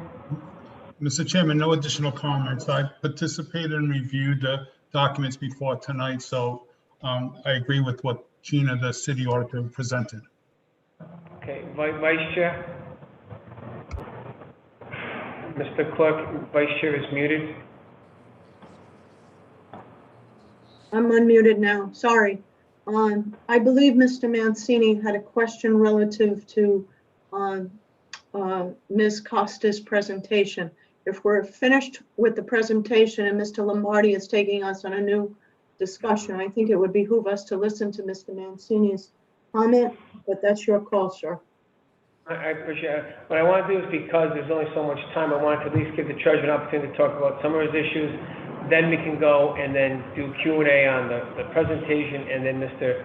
Lombardi, because we may not have time to get to Mr. Lombardi's.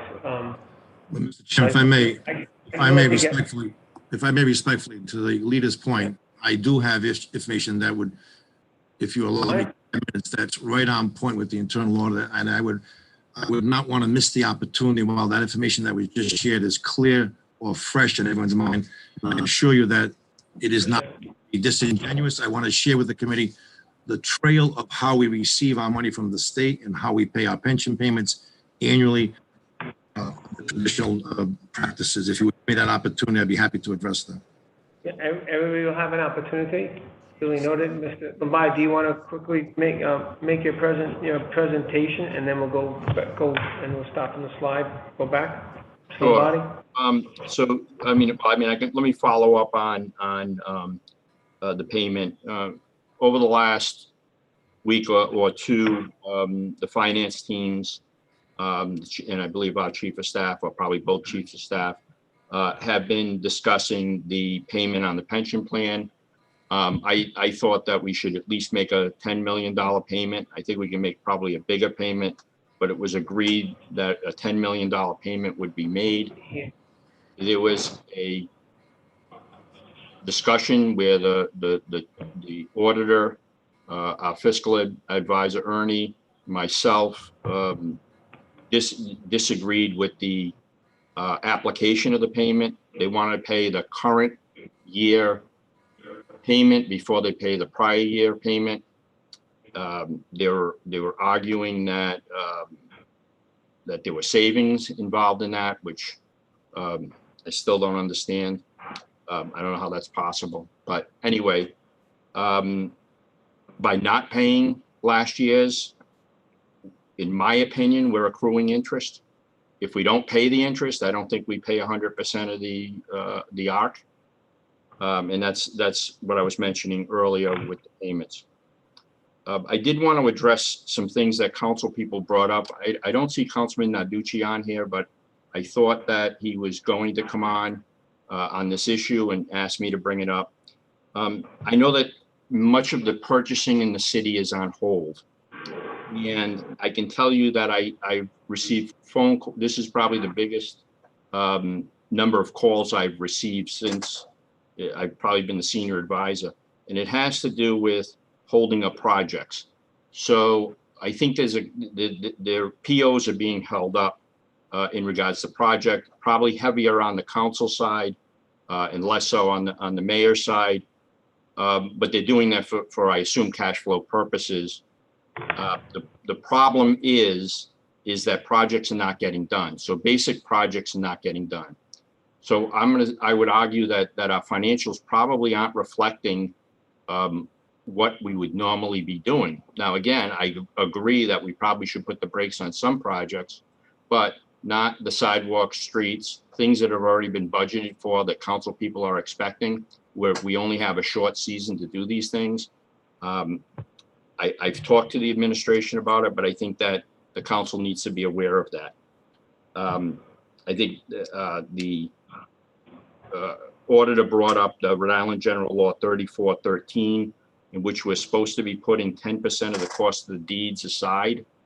That has, I don't believe, ever been done. It's been in existence for over 10 years. I know that the auditor has been asking for the administration to set aside this money and set aside it retroactively. And there has been, I assume, a refusal because it hasn't been done to do it. During a pandemic, I think I attended a Zoom class at Harvard. During a pandemic, the number one issue is, I should say during a pandemic or emergency, the number one issue is corruption in purchasing. And I'm not making any allegations here, but I'm saying during an emergency, you need to follow the rules more so than other times. Because if not, that leads to a potential for corruption.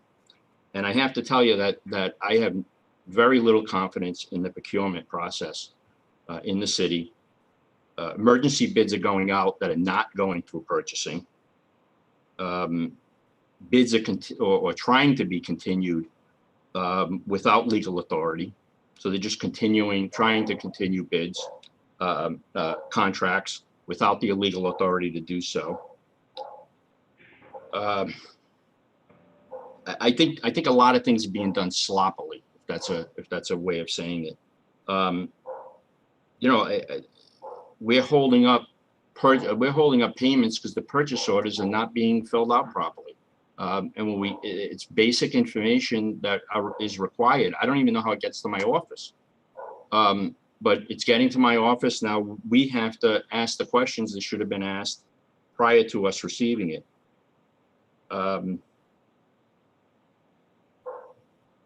I think that at least starts the conversation, or at least makes the council aware of the situation that we're in.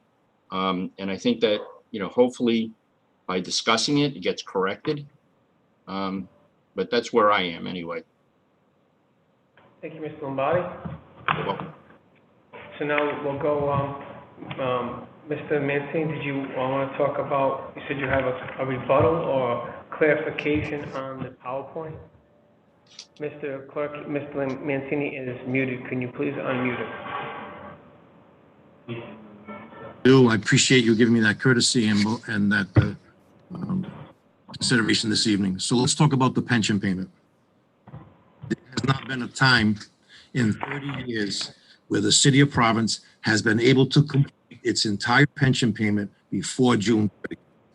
It is important to note that the pension ARC, now known as ADC, which stands for Actuarial Determined Contribution, it is an amortization like a mortgage on the outstanding unfunded liability. Our actuaries calculate that payment as if no payment, no money is made before June 30. And the truth is, that's always been the case. But what has been different the last 3 and 4 years, and with participation on the part of the treasurer and the auditor's knowledge, we've been making, with the abundance of good cash because of better budgets, I readily admit better budgets, but we're all part and parcel of that experience and that accomplishment. Treasury, internal auditor, council, administration. The cash shows up as it should from taxes, from revenue. We've been, whenever, making early payments as early as July and August in the beginning of the fiscal year. Because why?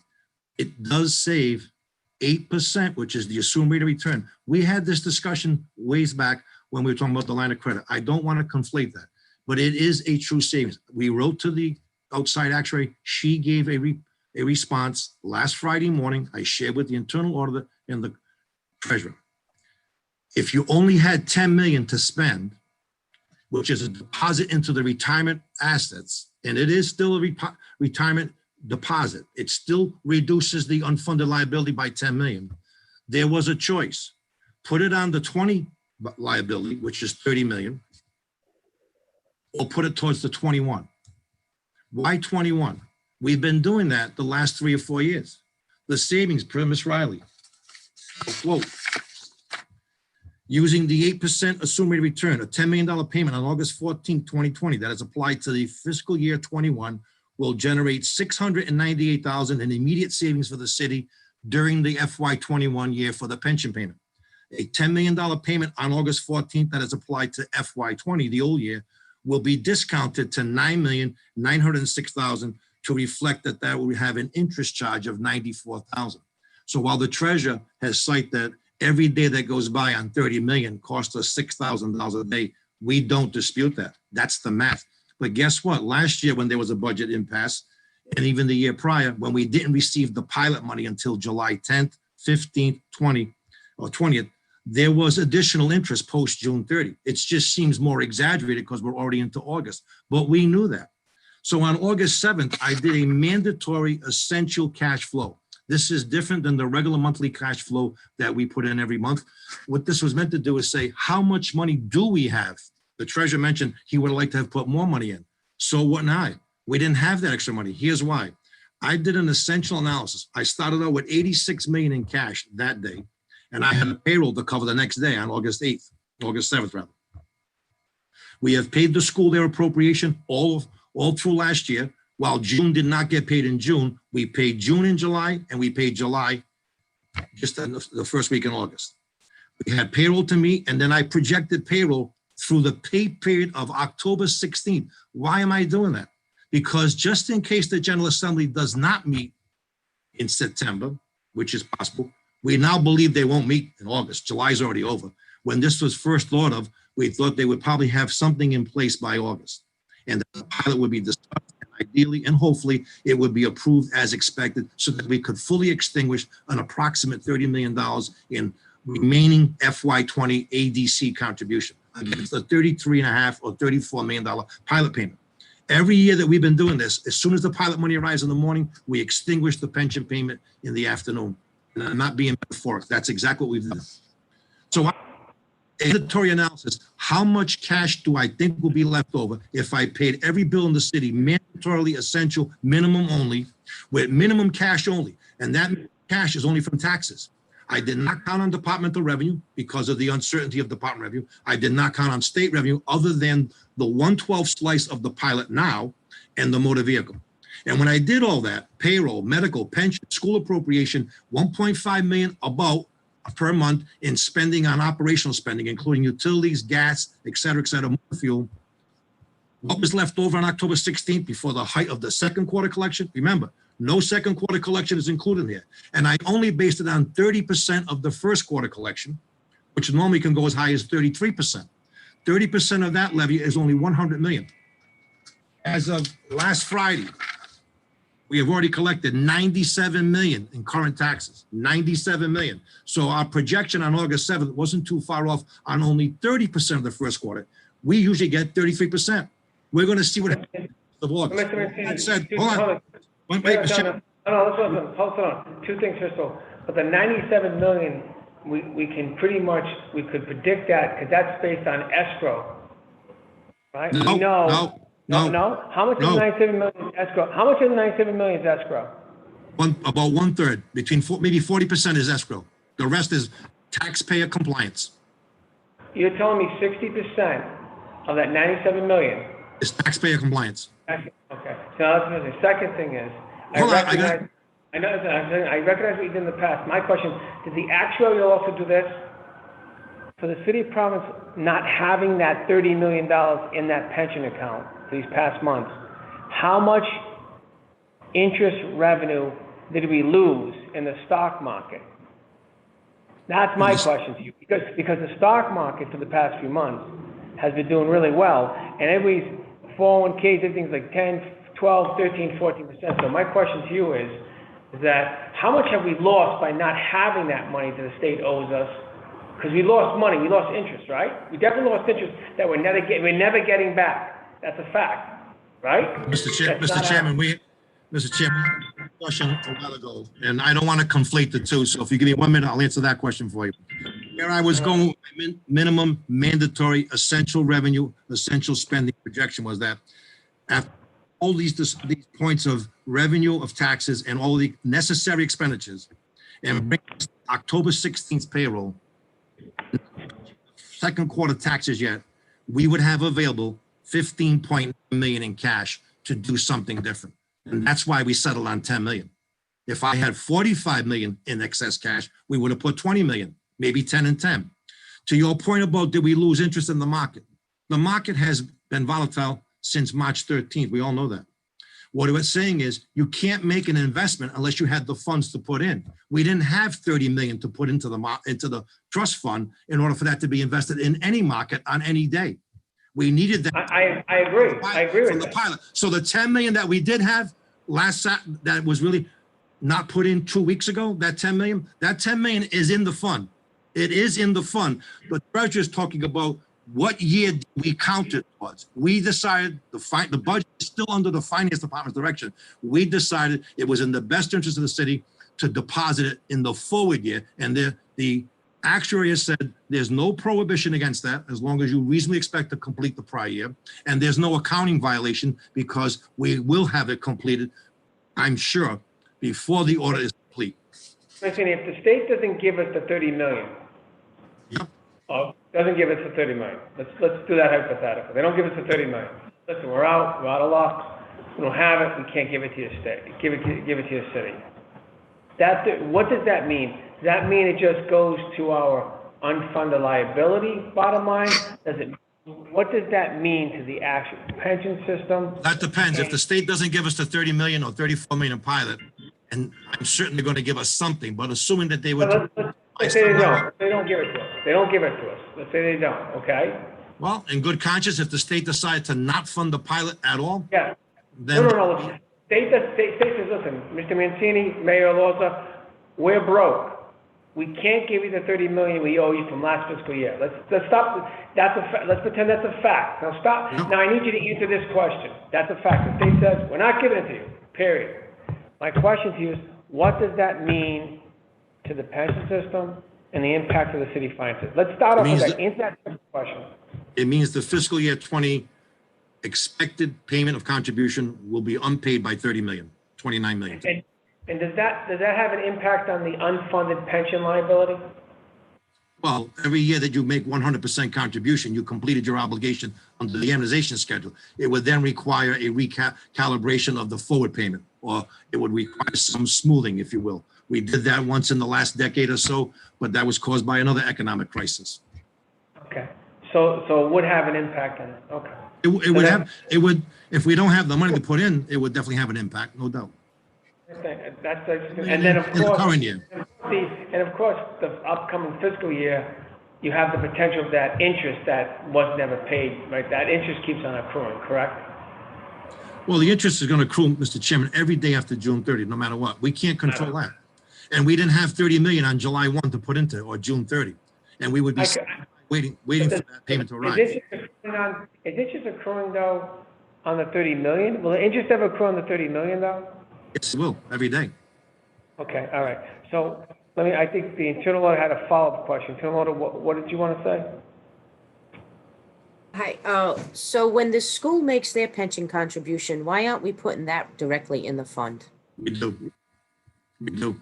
School, water, and workforce solution is paid as payroll is paid by month's end. So generally, it's not done that week of the payroll, but as it's posted to the payroll, it is transferred monthly. I see the transfer of the 2.8 million that came from the state went in, but the school portion did not go in. So the June payroll should have been deposited in July, and then we have one pay period remaining in July. In August, that's tomorrow. And when that's completed, there will be a transfer entry to transfer water, school, and workforce solution to the trustee in the following 10 days. Okay, and on another note, back to the interest issue. Yep. All of the interest that you are accruing now, because we haven't made the final $28.8 million, it's Yep. going to totally offset your $800,000 savings that you had from last year. So it'll be zero. Not 800,000, Madam Auditor, was expected to be 800,000. It actually became 2.3 million because of the aggressive payments early in the year and then steady payments throughout the year through the entire year. So there's about 2 million, maybe 2 million of interest savings that even if that was fully absorbed by the days on the clock that pass, we'll still be able to, with the aid of our pilot money, which is how we've been paying it every year, we will able to complete the pilot payment, still be at a balanced budget in that regard, and not have incurred any injury as a result of that extra payment. I can't control when the state pays us. Last year was no different. We didn't pay them till July 27th because the state did not give us their pilot money till much later. But while they gave it to us in the middle of July, we did not have the bulk of our tax revenue due to a delayed billing and taxes, and I had to make a pivot decision. Can I pay the pension off, or should I use the pilot money time being until more taxes are collected to pay cash flow to city operations? And then when sufficiency of cash has been determined, then we'll pay the pension. We ended up doing that on July 27th. That was a business decision based on cash flow. And it's every day is a business decision based on cash flow with no regret. It's just how it is. But Mr. Chairman, I wanted to put that on record because we did do the due diligence. We have done it. And what I find difference between the auditor and the treasurer's opinion on that, I beg the committee's indulgence that we made a decision that was pivotal to the upcoming budget year. We believe in good conscience the state will honor its obligation to the degree it can. Will it be 30 million? None of us know that. I have an obligation to defend the city budget. And that budget suggests, until I know different, I'm expecting 35 million. And to suggest otherwise might be dangerous as well. It may suggest that I could get by without it. More than that. Well, right now, are we getting by without the money? Right now, we're getting by because we're only spending on an essential basis only those mandatory contractual obligations that are required under the city charter and under the city continuing appropriation. Yes, and we're getting by on the strength of the first quarter tax collection. Other revenues are flowing in. I did my analysis for Treasury and internal audit on how much cash I thought was available for investing in the pension plan, the FY20 or an FY21 payment. It still went into the plan. I arrived at 15 million of safe value, and I'm projecting 13 weeks away. I'm projecting expenses every dollar through October 16th, and only relying on collection from taxes with no further revenue from the state other than that 1/12 of the slice that they're giving us until they adopt the budget. This is Mr. Mancini, what about purchasing? How many emergency purchasing processes is the city going through? And how many have they allocated and what amount to date? And can you address the, what do you call it? The avoidance of the purchasing process? Can you tell me, I'd like to know on the record, how many emergency purchases has the city made? What are they? And and how many have gone around the purchasing process? So, Mr. If Chairman. any at all. If any at all. Mr. Chairman, I know that you would permit me at least this opportunity to say that not every operation of government runs through finance, and we play a vital role, and our role is to fact check and be sure that there are available funds and appropriate funds. I'm not aware of any purchasing violations that have been brought to my attention. I'm not aware of anything that has been intentionally going around. There was an example right here tonight. I still don't know the documents that were necessary for the council to vote on the waste management contract. I did in fact secure them from Mr. Parada. I did discuss it with Auditor Costa last week. We both feel that the information he shared was accurate and that it seemed to be a viable continuation of their services. But when we didn't get a hearing on it to get it back to the council, Ms. Silvera asked me in my capacity, what should we do? There's bills that are outstanding, they gotta be paid. And I thought, well, maybe they can be paid under continuing authority because we expect to go forward with the same vendor with a new contract. I didn't, if that happened, and I don't know if it did, I wouldn't have viewed that as a contract violation or a purchasing violation. I would have viewed that as prudent pursuit of a bill that had to be paid. We're clearly considering that vendor for a renewal of their contract. And so that's only one example I'm aware of. I'm not aware of a daily constant flooding. I know that the procurement and the purchasing, if anything, departments were being denied opportunity to spend by the purchasing director.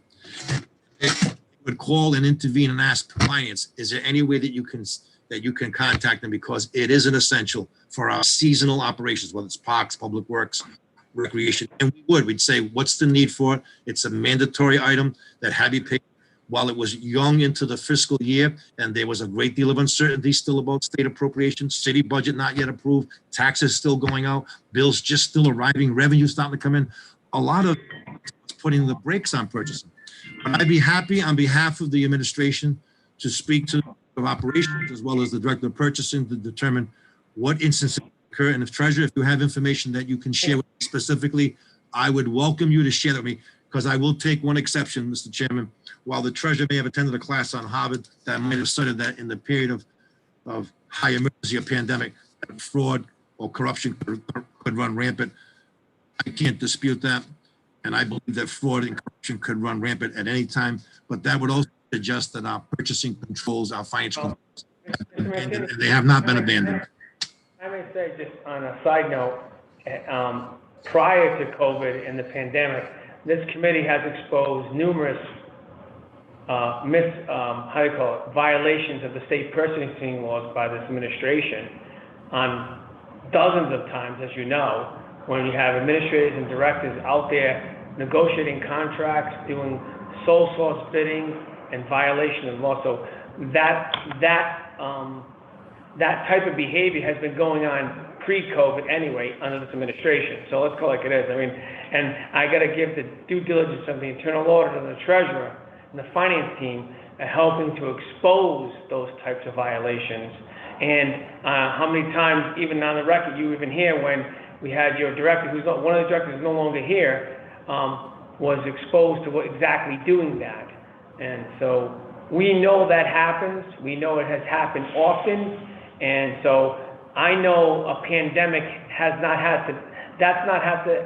has not been the excuse for that type of behavior to occur, because it was occurring prior to the pandemic. So that's a fact on the record, as we all know, in this committee. So I'm not speaking out of turn, I'm not speaking out of class, on the record, and this committee has exposed numerous purchasing law violations over the years, in this past 4 or 5 years, in this administration. So I don't need to wait for a pandemic for that to happen, because it clearly does. But then I need to follow up with the Madam Auditor. You have a follow-up? Yes, And Larry, I know you said that we had a conversation last week about the waste management contract. I don't recall that at all. On another note, that waste management Mr. Chairman, contract, may you have the opportunity to let Madam Auditor speak and that you waste, the waste management contract, if we were to continue, they needed notification 6 months ago.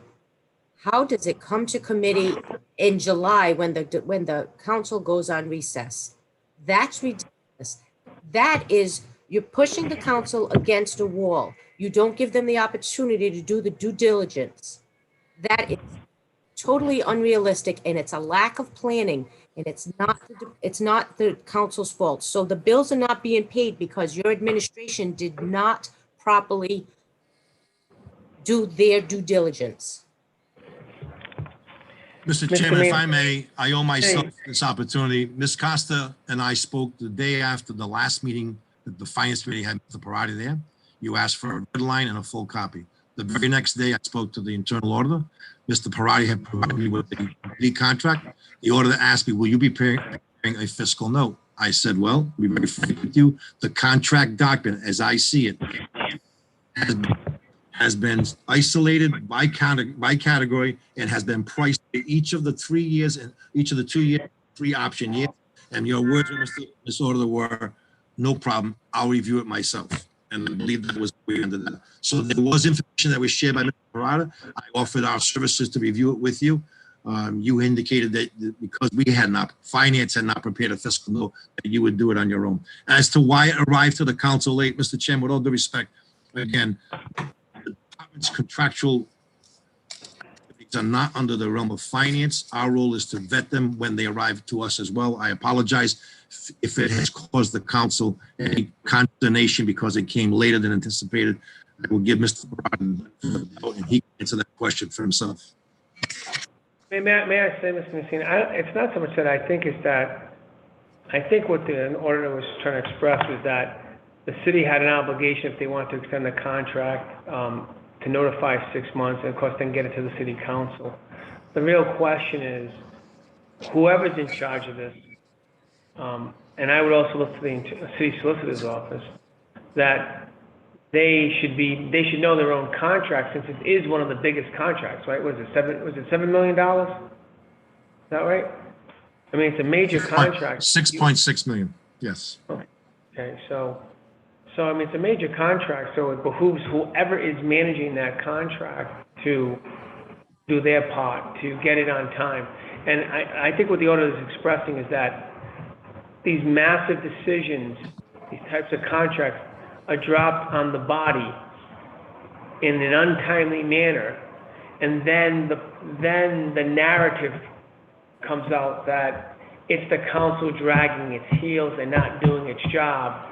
We gave it to them last week. Meanwhile, it should have not you, but someone should have gave it to the council and submitted it months prior. So this way, you're not put in this predicament. And this way, because everybody knows the council's thing. So I hate to say, that's just kind of like, that's what executive branches do to legislative branches. We agree. All the time. And it's that kind of gamesmanship, I should say, political gamesmanship that they all do from the federal government on down to limit each branch of government's options to do what they need to do. So I think that's what she was trying to express. And I think what it is that whoever is, I think what she's just asking is that the folks on your team that you speak to, is that they have contracts, they have issues, they should just, read it and then exercise the options in an early and timely fashion, and to provide, what do you call it, the appropriate time frame, so it can be vetted and voted on. I think that's what I think she's trying to express. Mr. Chairman, while that's fair, let me just say for the record, I hold these processes sacred. This process to us is sacred. I have never taken the path that it's the council's delay with assurance. If there's a delay caused by some act that was uncontrollable, so be it. I'll speak to the truth. I can't speak to why there may have been a delay at a department level, and that's not me saying anything more than that. But this process is held sacred by the finance team. We understand why it's important. Trust me on that. Mr. Mancini, on a follow-up, presently I'm sorry, Madam Auditor? Mr. Chairman, I wanted to ask a Madam question. President. Madam President. Thank you. I didn't see your hand. I'm sorry, Madam President. Thank you. I just wanted to ask, does the administration have like a master list of all the contracts that the administration has coming due? Does anyone is responsible for keeping track of that? Yes, Madam President, the Division of Purchases under the Purchasing Director has a schedule of those contracts as supplied by the department, working off of continued Board of Contract Authority and scheduling, but I don't know at the present time, has it been updated for any recent contract awards or extensions? And I don't know within the Department of Purchasing under Mr. Tarabo's direction, who is managing that. It may well be himself, but I'll find out that for the council. Could you guys share that with us, please, with Gina and the City Council? Thank you. Mr. Mancini, is there, do you have the latest numbers or figures for the present fiscal year, for the other revenue sources in the city, where we are, where we stand, for example, the forfeitures and fines, the meal tax, all that kind of stuff? So, Mr. Chairman, we are 1 month into the fiscal year, and we normally don't have the ability to project 1 month in a projection that would be considered solid enough to rely on. The report for July is not due until the end of this August, another week or so. We've been basically managing and monitoring tax collections because we hold the highest receipt of revenue in the first quarter. And as you know, we extended payment without penalty or interest right through last Friday, and it was a successful collection thus far. I want to just reflect back, Mr. Chairman. Ended the fourth quarter, while it was doubt that we would have collected to budget because we delayed collection for those who are already, whose taxpayers were current, and we gave until June 30. That may have caused us some angst. I can assure you that even I thought there would be some trail, some maybe 5 million that would be uncollected, not including the tax sale. That was a different decision. I was pleased to report to this committee through our reports that we collected every dollar and then another 0.5%, another 1.7 million. You heard me say this evening, we are already, by the accounting exercise of the 60 days, I know that the accountants on this phone call understand that, we're already over the 60-day revenue calculation, and we have not yet had the tax sale, which, by the way, is not such a problem because it means next year I have to scramble on the back taxes to kind of help offset that if I collect too much taxes in the 60 days this year. Of course, the finance team will work all that through. As to the other revenues are charting well. Ms. Silveria has shared with me just today, I believe I asked her, that in her daily oversight of departments and putting the finance department revenue, the deeds office is doing well, holding strong. It may have been partly due to pent-up transactions that did not occur before June 30th or recurred slowly. The building inspection department, another leading department, is doing well, and their director projects that they will be at or better than budget. But I mean, while I don't have those final figures, we are expecting to get those projections. And we don't really project in financial reporting this early, Mr. Chairman. When we see it's on track, we basically say we think we'll be in budget. Those separation, if you will, those distinctions are made later in the year as we get closer to closing our year end. But we're happy to share that information with the internal auditor and the treasurer and your consultant. I don't think we're going to see July's report at least for 2 more weeks. Thank you. Comments, questions by committee members? Council members? Madam Auditor, Mr. Treasurer, Mr. Almonte, do you have any final? Mr. Lombardi? I don't want to leave this, I guess, unanswered, and I really don't want to get into a debate about it, but I know that the auditor, Mr. Almonte, and myself do disagree with the payment in the current year. Again, I agree with everything that the CFO said in regards to it does save in this year's budget. There's no prohibition from it. Counting wise, I don't think there's an issue. But the fact is that you're saving money in this year's budget, but you're shorting the pension system because you're not paying the interest. You're saying, okay, we're saving interest here, Disagree. but you're not paying interest on the other side. So you're going to end up shorting the pension payment. And do we calculate that in every year? No, we don't. But we never have a choice of paying the current year versus the prior year. It just doesn't just sound right. It doesn't make any sense. It's neutral. I don't know what projection we're trying to make, but it's not a good one. If I may, Mr. Chairman, Mr. Treasurer, to your point, the 10 million had the choice. Pointed towards FY20, pointed towards FY21. Either way, it's going into the fund. It did go in the fund. Now that's a market timing investment return we're talking about. These savings on the interest. What I'm saying is there will be accrued interest every single day after June 30 in every year until that payment is extinguished in its entirety. While we were talking about a $10 million isolated payment, there is no doubt in my mind and the mind of the professionals who have advised us on the issue. A $10 million payment, August 14th, saved 10 and a half months of 8% interest on the assumed rate of return, a $698,000 savings. That savings is banked inside the budget. When we arrive at next June 30, if we need that bank savings to help us get through the final payment, it will be available. Like this year, there's $2 million in savings, and that $2 million will help cover the extra days past June 30 on the FY20 payment while it's still sitting there until we can extinguish it in full. And that has not happened in any year without the assistance of the pilot money. And yes, well, we're all concerned what will happen with the state budget, including the state. I don't have that answer for the committee a month ago, and I don't have it today, but we certainly will probably have it in the near future. My instinct tells me it'll be September, and we'll see from there. As it stands now, we're getting 1/12 of that number, 4 million. And we're putting it on the FY20 liability. Thank you, Mr. Mancini. Mr. Final Chairman. Thank you, word, Mr. Madam Treasurer. Auditor? Madam Auditor, do you have a final word? My final word is maybe we should change the way that we do the interest. Maybe we should pay quarterly. That will decrease the overall pension payment so it's not inflated. And so we would know what we're actually paying. And that can be done. It just takes a lot of time. Well, Madam Auditor, you and I spoke about that. We don't receive our cash as even as that payment would require. Our cash comes in significant values and so unfortunately we don't have cash that's received evenly. Thank you, Mr. Mancini. So, Thank you, Mr. Chairman.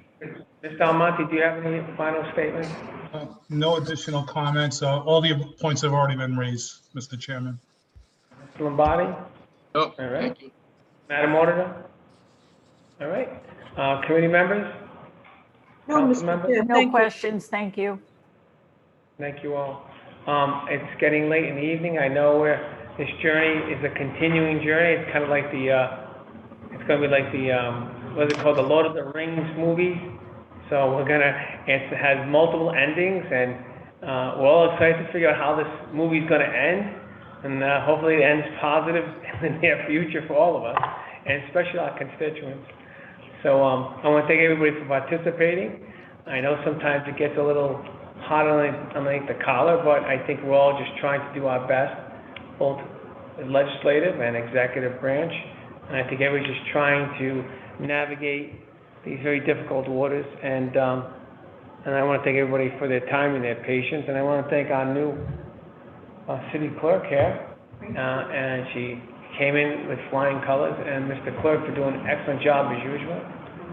With that, we can do a motion to continue this item. Motion to continue item 6. Second. By Vice Chair, second by Councilwoman Anthony. Further discussion? All in favor? Aye. Thank you all. Meeting Good night, adjourned. Mr. Chairman, Madam Leader. Good night, Madam President. Everybody be well. Great. Be well. Thank Be you. safe. God Thank you. bless.